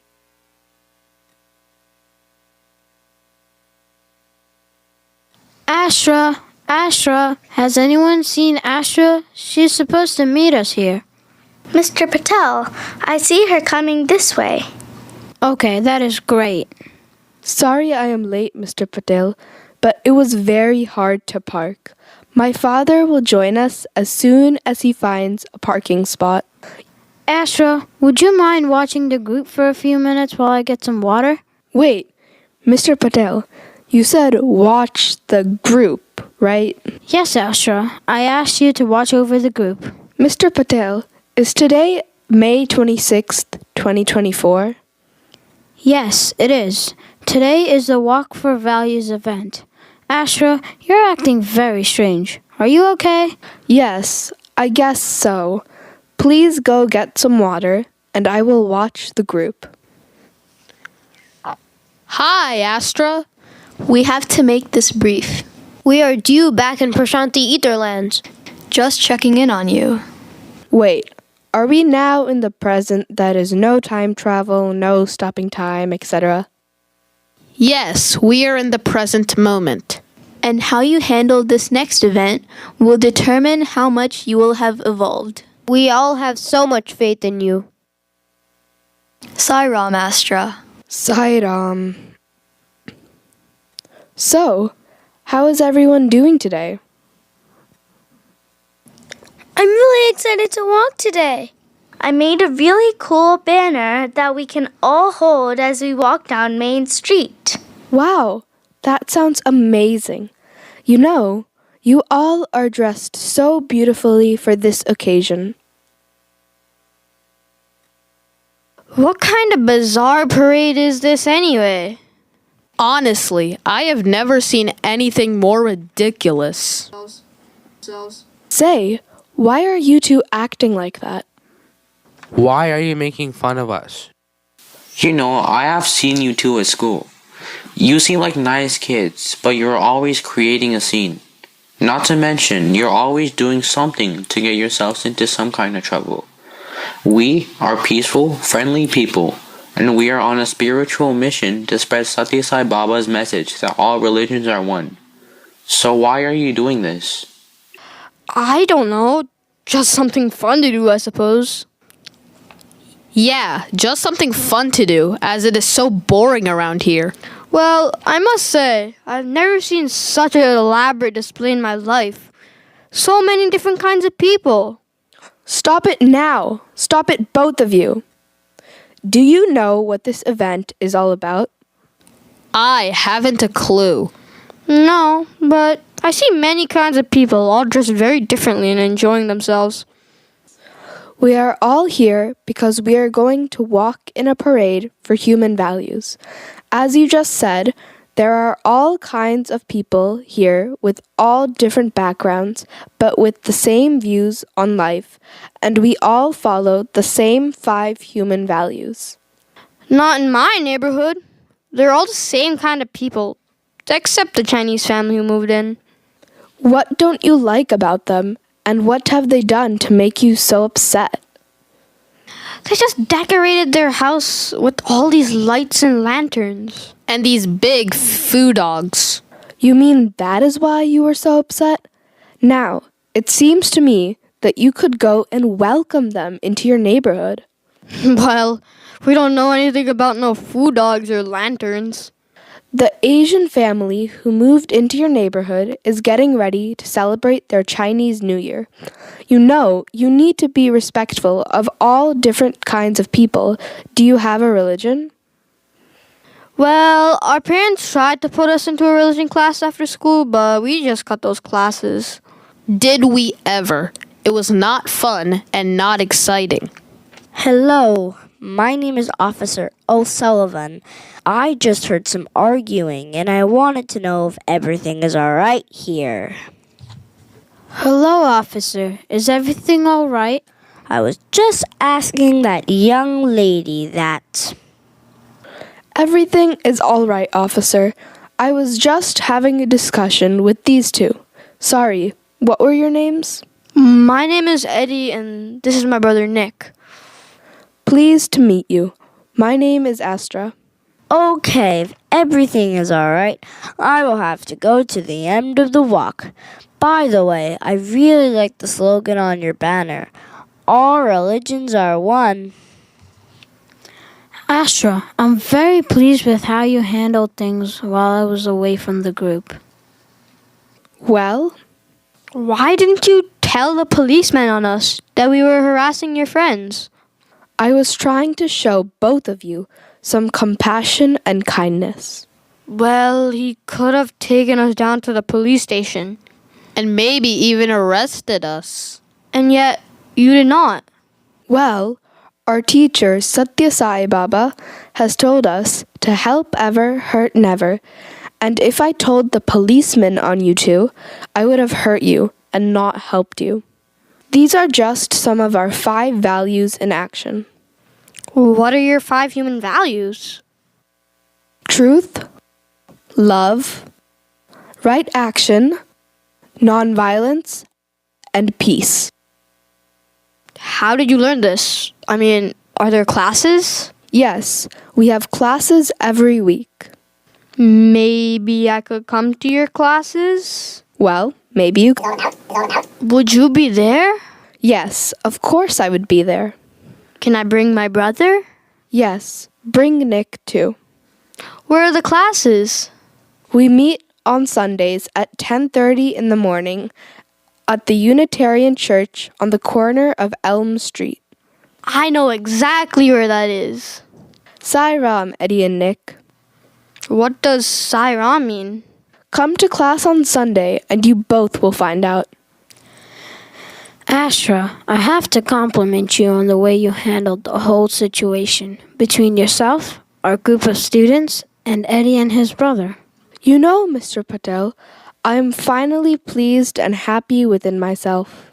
That makes me very happy to hear it. Okay, everyone, hold up your banners. We're the next ones to walk. Let us walk singing our song. There is only one religion, the religion of love. There is only one language, the language of the heart. There is only one race, the race of humanity.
The superheroes have reported such wonderful events to me.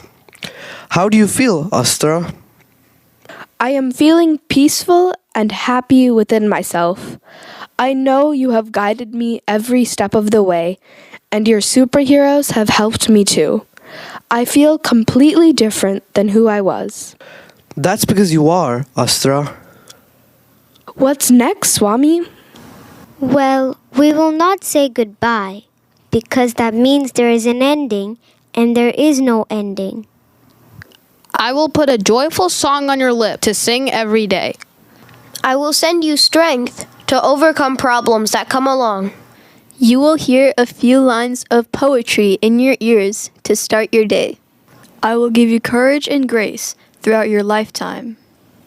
And I will live in your heart forever, guiding you with my divine love. Oh, I don't know how I am going to be able to leave Prashanti Etherlands. Astra, come stand next to me and sing with me, please. For in Prashanti Etherland, I'll be waiting patiently for you.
Astra, Oh, yes, Mother?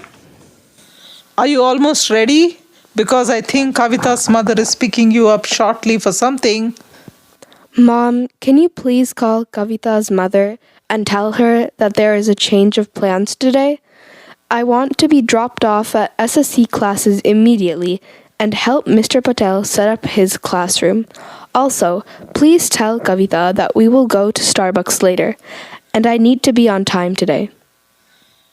Did you have a good night's sleep, Astra? Not only did I sleep well, but I had the most amazing dream. Or at least I thought it was a dream. Astra, I'm so happy for you. Mom, you know what? What, Astra? Mom, I love you. I love you too, Astra. Thanks, Mom.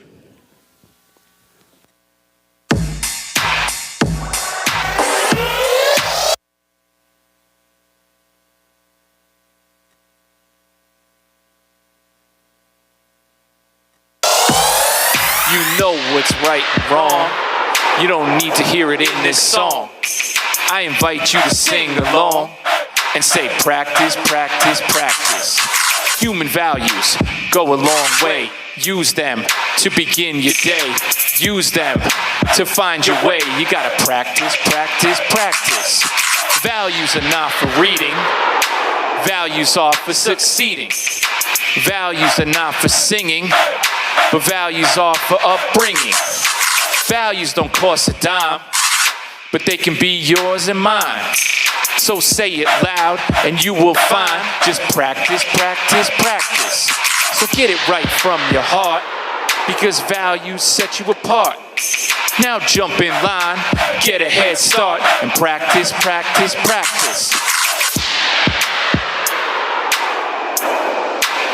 Say it loud. Practice, practice, practice.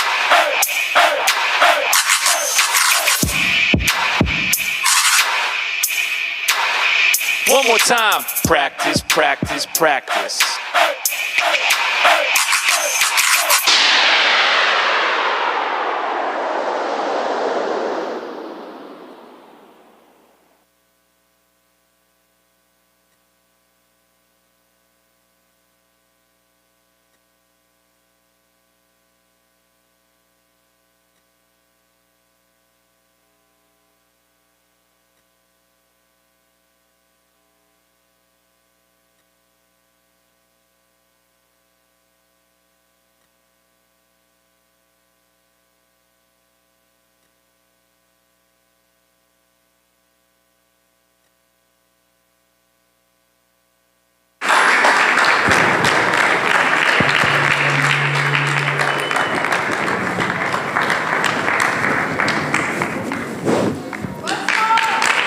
Once more.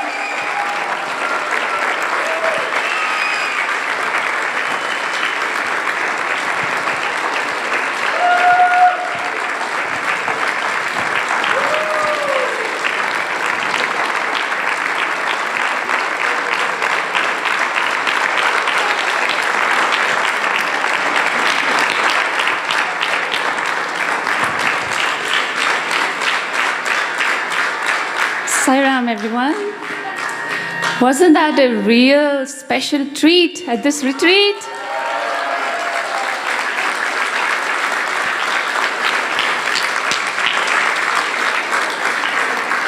We would like to take this moment to express our gratitude to our dearest Swami for giving us this beautiful musical Astra, Swami, and his superheroes.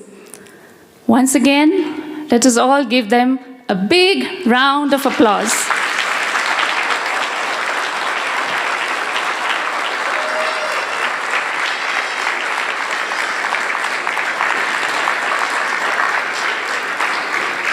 It is also my honor to thank the entire retreat team for their tireless efforts to bring this play together, starting from the script writing, recording, editing the recordings, directing the play on stage, carrying on with the virtual practices over about 9 months of time, and then a couple of in-person practices, humongous efforts that has gone in making this offering together. So our heartfelt gratitude to the entire SSC Play team. Thank you.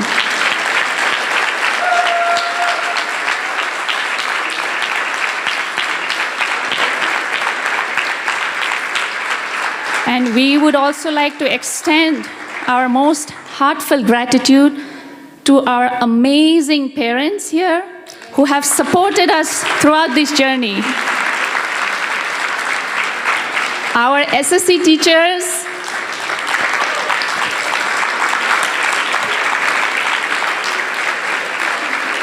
and all other volunteers who have helped us in making this an offering today. So thank you to everyone from the bottom of our hearts.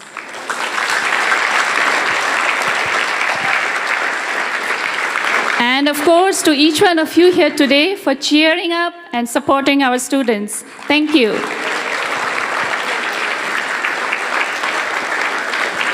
As you witnessed in the play of Astra's journey of transformation, may we offer our prayers to Bhagwan to make each of our lives a journey of transformation by practicing his values and teachings. With that, I would like to once again offer our collective gratitude to Bhagwan. Thank you so much, Swami, for bringing all of us together. And now I would like to hand over to Brother Srijit to make the final remarks. Thank you, everyone. Sai Ram.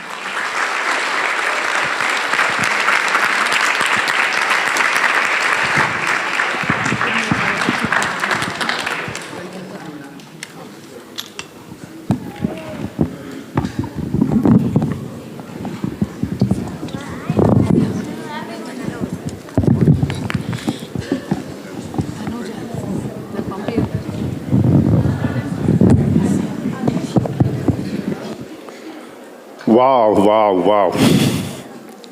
What did we just experience? That was really out of this world, right? Don't you agree? I think this was one of the best parting gifts I ever received at a retreat. What about you guys? You know, we saw the superheroes on the stage, but let me assure you, there are several superheroes off this stage as well in this amazing SSC team that we have. Kudos to all of you, the children, the parents, the teachers, for putting together a play that was truly, truly incredible.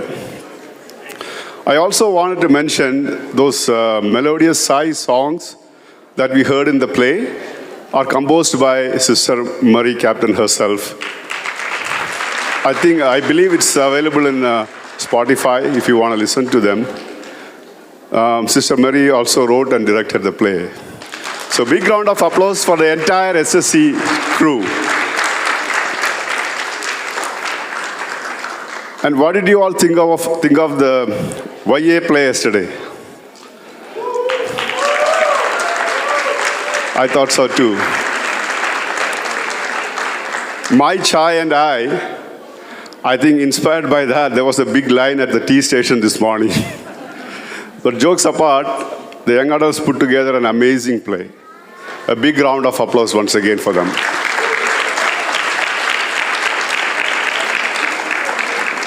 And let's not forget the short and sweet SSC Group 4 Reflections multimedia presentation.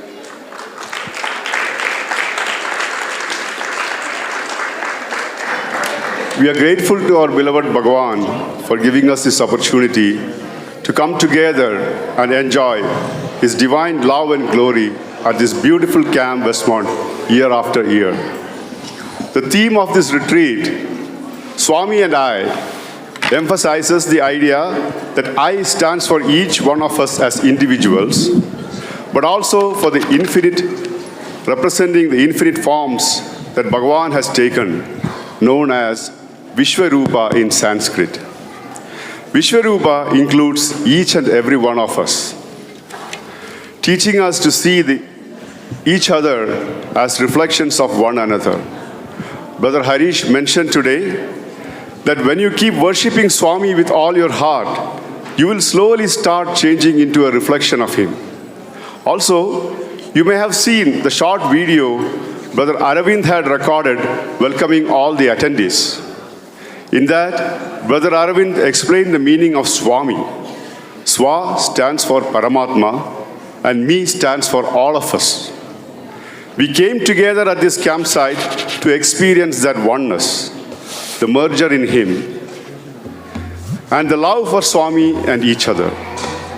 This love was expressed in various ways through devotion, bhajans, service, SSC, and the incredible plays that were put together for our enjoyment. Regardless of the form in which the love was expressed, everything came together to manifest into this wonderful retreat that will stay in our memories for a long, long time. This is what I experienced in this retreat, and I hope you all did too. From the beginning of the planning and preparation to the start of the retreat on Friday evening and up to this moment, we all have experienced how well Swami has taken care of us and each and everything for us. As we near the end of this beautiful retreat, this is a learning experience let us express our heartfelt gratitude to our beloved Bhagavan and the Bhagavan in each one of us present here who made this divine experience possible. I would like to express our heartfelt gratitude to our wonderful speakers, Brother Aravind Balasubramanya and Brother Harish Naidu. Brother Aravind had to leave yesterday before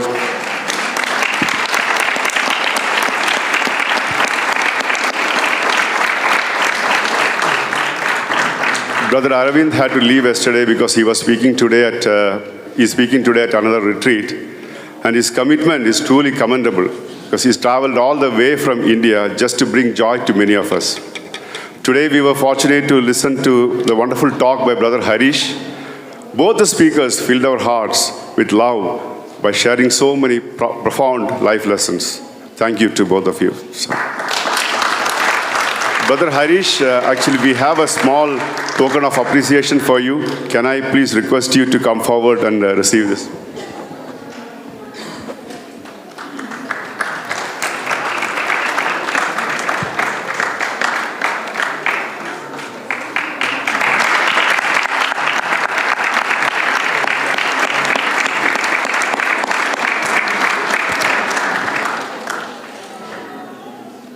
And then we had amazing workshops throughout yesterday. And a big shout out to all the facilitators and the participants.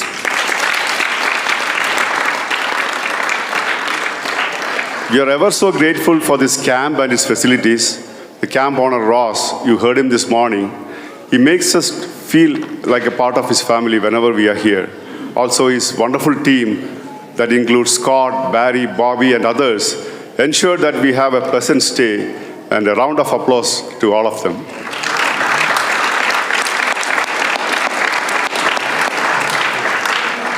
Our heartfelt gratitude goes out to all the leads and volunteers. Many individuals have been involved in the planning since the beginning. Here at the retreat, every volunteer at the parking lot, kitchen, dining hall, registrations, Seva desk, on-site and on-call doctors, transportation helpers, Swami's room, devotion hall, whatever service they were involved in every activity, everyone served with such love and devotion.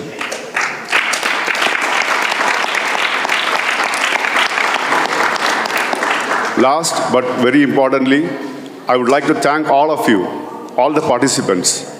This retreat is very enjoyable due to the presence of all of you. Last year, we had 90 plus newcomers, and most of them have come here again today, to this retreat. This year too, we have 80 plus newcomers. Swami is bringing more and more wonderful devotees to our organization. Let's give a big round of applause to all of them.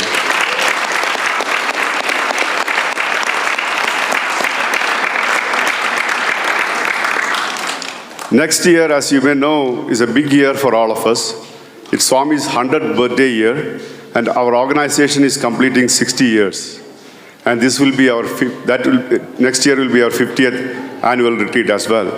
So it's a landmark year that is coming up that we call as 50, 60, 100. I'm already looking forward to it, and let's all come together and make it a wonderful, grand celebration. Before I close, I would like to read out a short poem. I didn't write it. It is from all of us in the retreat planning committee. It is an expression of our heartfelt gratitude to the Swami in all of you. A note of thanks. This year's retreat is the best yet, filled with inspiring programs from sunrise to sunset. We are grateful to Swami for his loving presence. He reinforced that Swami and I, Sai, is life's essence. He sent us speakers that shared his love and inspiration. We are grateful to them for making this a memorable congregation. SSC children stole the show with their reflections and play. We are grateful to their captain, parents and teachers who dedicated themselves to it night and day. The young adult play energized everyone. We are grateful for their creativity, commitment, and dedication. Volunteers put their heart and soul into each and everything. We are grateful for their selflessness and the can-do attitude that they bring. Each attendee contributed to the retreat energy and experience. We are grateful to them for their loving presence. The campsite management and staff make us feel welcome and at home every year. We are grateful for their tireless efforts in making this experience special and dear. With the high energy from this event, let us embark on the preparations to celebrate 100 years of our beloved Swami's advent. Thank you and Jai Sai Ram.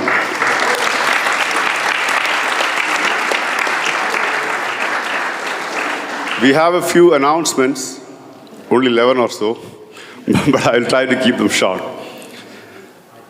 Takeout lunch is available for all devotees in the dining hall until 2 p.m. Please pick up your box. Please pack all your belongings carefully and clean up your cabins before you leave. As part of our green initiatives, we are recycling all the name tags. Please drop off your badges at the service desk as you are leaving the campsite. All devotees who drove to the retreat are requested to go to the Seva desk with your key tag to pick up your car keys if you haven't done so already. If you need a ride back from the retreat and don't have one, please stop by the service desk to request it. Since everyone is traveling back, we'll have a high demand for luggage transportation. Please schedule your luggage pickup by stopping at the service desk. Cars are not allowed to be parked in the campsite. One of the cars need to be moved to the parking lot immediately.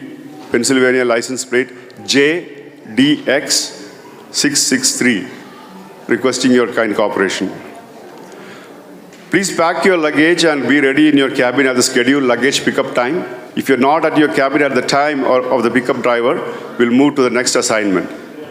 Campsite does not have a recycling service, so to support this our environment, we request all the devotees to take at least one bag of recyclables with you.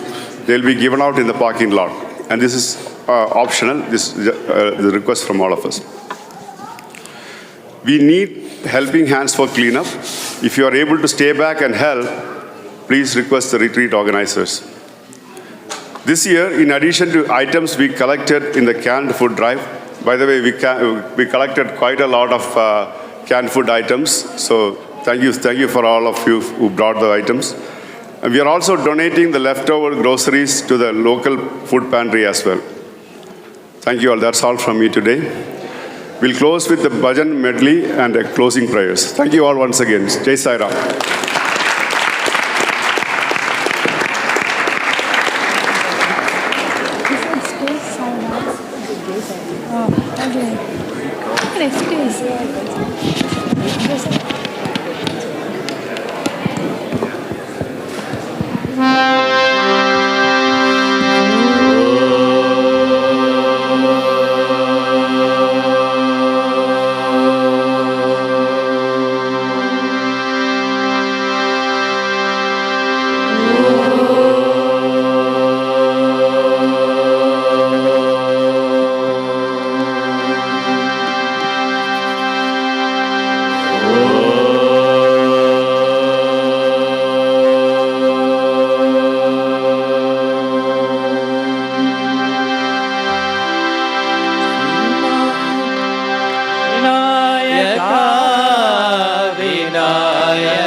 Ram Rahim Krishna करे यीशु बुद्ध महावीर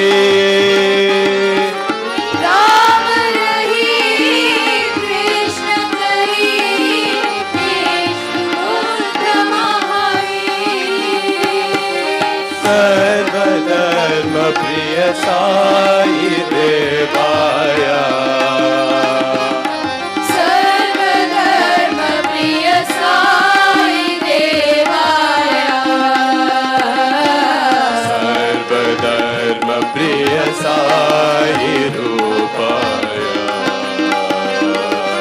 सर्वधर्म प्रिय साई रूपाया सर्वधर्म प्रिय साई रूपाया सर्वधर्म प्रिय Sai रूपाया any time of day morning noon or night I always sing Sai Ram any time of day morning noon or night I always sing Sai Ram Sai Rama Sai Rama Sai Rama Sai Rama Sai Rama Sai Rama Sai Rama Sai Rama Sai Rama Sai Rama Sai Rama Sai Rama Sai Rama His love brings us joy, eternal happiness within. His name is bliss and love. His love brings us joy, eternal happiness within. His name is bliss, Ananda. Ananda, Ananda, Ananda, Ananda. Ananda, Ananda, Ananda, Ananda. Ananda, Ananda, Ananda, Ananda. Ananda, Ananda, Ananda, Ananda. Ananda, Ananda, Ananda, Ananda. Ananda, Ananda, Ananda. Sai हमारा हम साई के ऐसा प्रेम हमारा साई हमारा हम साई के ऐसा प्रेम हमारा साई राम हमारा साई राम हमारा साई राम हमारा साई राम हमारा सत्य साई है नाम तुम्हारा शिरडी साई अवतारा सत्य साई है नाम तुम्हारा शिरडी साई अवतारा साई राम हमारा साई राम हमारा साई राम हमारा साई राम हमारा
with you, you will always be with me. Dear Lord, take my hand and lead the way.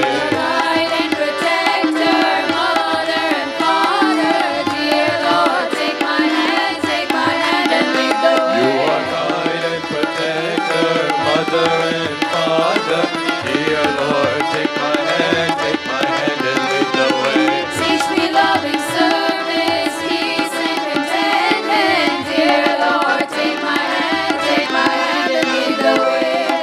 Loving service, peace and contentment. Dear Lord, take my hand and lead the way. Bolo Sai Ram, Bolo Sai Ram, Bolo Sai Ram Ji ki jai. Bolo bolo Sai Ram, bolo bolo Sai Ram, bolo Sai Ram ji ki jai. Bolo Sai Ram Ji ki jai. Bolo Sai Ram ji ki jai. बोलो बोलो शिरडी साई, बोलो बोलो पति साई, बोलो सत्य साई की जय. बोलो बोलो शिरडी साई, बोलो बोलो पति साई, बोलो सत्य साई की जय. बोलो सत्य साई की जय. बोलो बोलो बोलो सत्य साई की जय. बोलो साई राम जी की जय. बोलो बोलो बोलो साई राम जी की जय. अंजनानंद वीरम अशोकवन संचारम. अंजनानंद वीरम अशोकवन संचारम.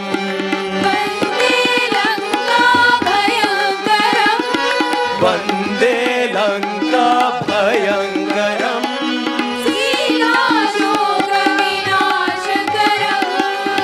सीताशोक विनाशकरम्. राम सीता कृष्ण राधा विठ्ठल रघुमाई. जय जय विठ्ठल रघुमाई. राम सीता कृष्ण राधा विठ्ठल रघुमाई. जय जय विठ्ठल रघुमाई. राम सीता कृष्ण राधा विठ्ठल रघुमाई. जय जय विठ्ठल रघुमाई. राम सीता कृष्ण राधा विठ्ठल रघुमाई. जय जय विठ्ठल रघुमाई. सूरदास प्रभु करुणा सागर विठ्ठल रघुमाई. सूरदास प्रभु करुणा सागर विठ्ठल रघुमाई. मीरा के प्रभु गिरिधर नागर विठ्ठल रघुमाई. मीरा के प्रभु गिरिधर नागर विठ्ठल रघुमाई. साईनाथ प्रभु धान मनोहर विठ्ठल रघुमाई. जय जय विठ्ठल रघुमाई. साईनाथ प्रभु दान मनोहर विठ्ठल रघुमाई. जय जय विठ्ठल रघुमाई. विठ्ठल विठ्ठल विठ्ठल जय जय. विठ्ठल विठ्ठल विठ्ठल जय जय. विठ्ठल विठ्ठल विठ्ठल जय जय. विठ्ठल विठ्ठल विठ्ठल जय जय. विठ्ठल विठ्ठल विठ्ठल जय जय. विठ्ठल विठ्ठल विठ्ठल जय जय. जय पांडुरंग जय जय.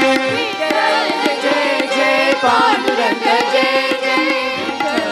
विठ्ठल विठ्ठल जय जय. हरे मना तुम्ही गोविंद मना, तुम्ही गोपाल मना, तुम्ही नारायणा गोविंद गोपाल हरी नारायणा श्याम मना राधा श्याम मना राधा श्याम मना साई श्याम मना श्याम मना घन श्याम मना मेघ श्याम मना साई श्याम मना ईश मना सर्वेश मना पतीश मना साई मना गोविंद गोपाल हरि नारायणा गोविंद गोपाल हरि नारायणा गोविंद गोपाल हरि नारायणा वाहे गुरु जी बोल सत्यनाम सत्यनाम सत्यनाम जी बोल नित्य नित्य जपिए तेरे नाम जी बोल सत्यनाम सत्यनाम सत्यनाम जी बोल राम राम राम राम राम राम जी बोलो राम राम राम राम राम राम जी बोलो नित्य नित्य जपिए साई नाम जी बोल कृष्ण कृष्ण कृष्ण कृष्ण कृष्ण कृष्ण जी बोल नित्य नित्य जपिए साई नाम जी बोल नित्य नित्य जपिए कृष्ण नाम जी बोलो वाहे गुरु जी बोलो सत्यनाम सत्यनाम सत्यनाम जी बोलो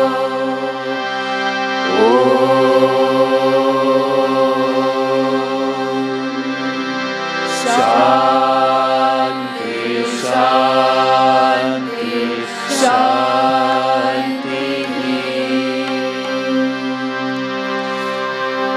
ओम जय जगदीश हरे स्वामी सत्य साई हरे भक्त जना संरक्षक भक्त जना संरक्षक भक्ति महेश्वरा ओम जय जगदीश हरे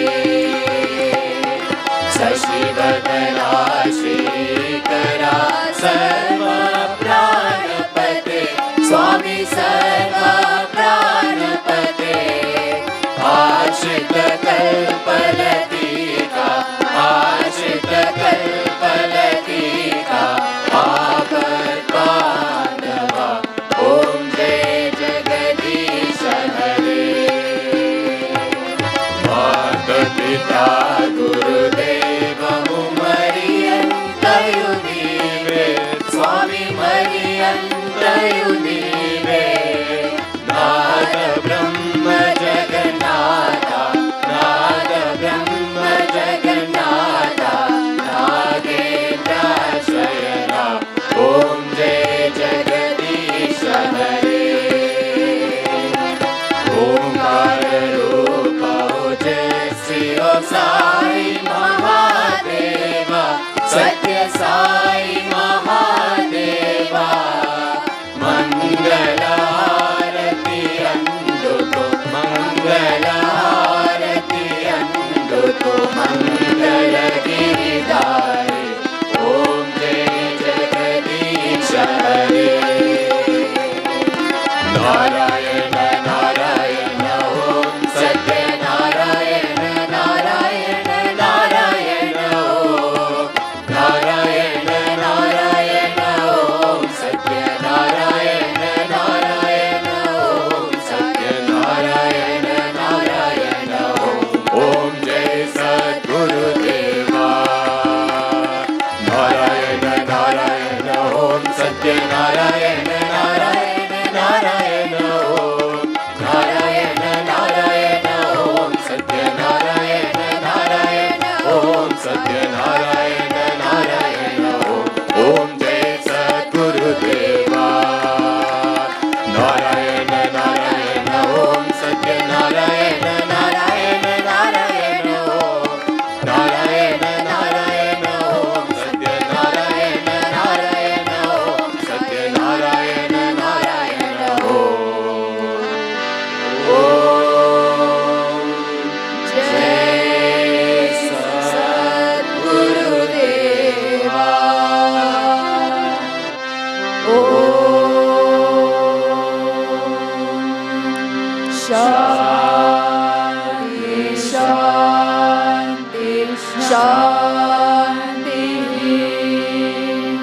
समस्तलोका सुखिनो भवन्तु समस्तलोका सुखिनो भवन्तु समस्तलोका सुखिनो भवन्तु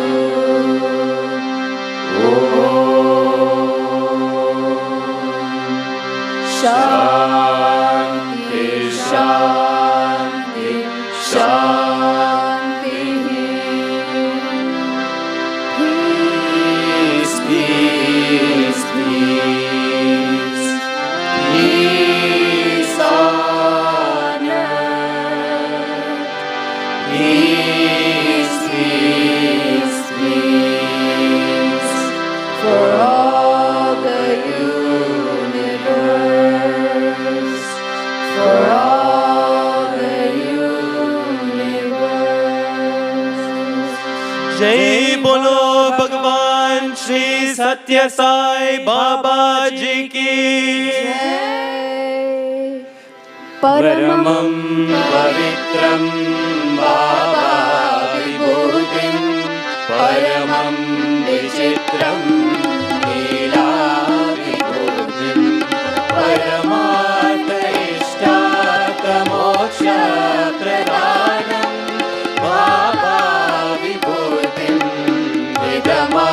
विदमाश्रयामि sacred holy and supreme is Baba's vibhuti pouring forth in endless stream his way of vibhuti so auspicious is its might he grants liberation Baba's vibhuti his power protects me love dali el amor brotan de tu palma como el río de sol iluminar el alba siempre dando a la vida nuevas esperanzas brindanos tu gracia dulce salida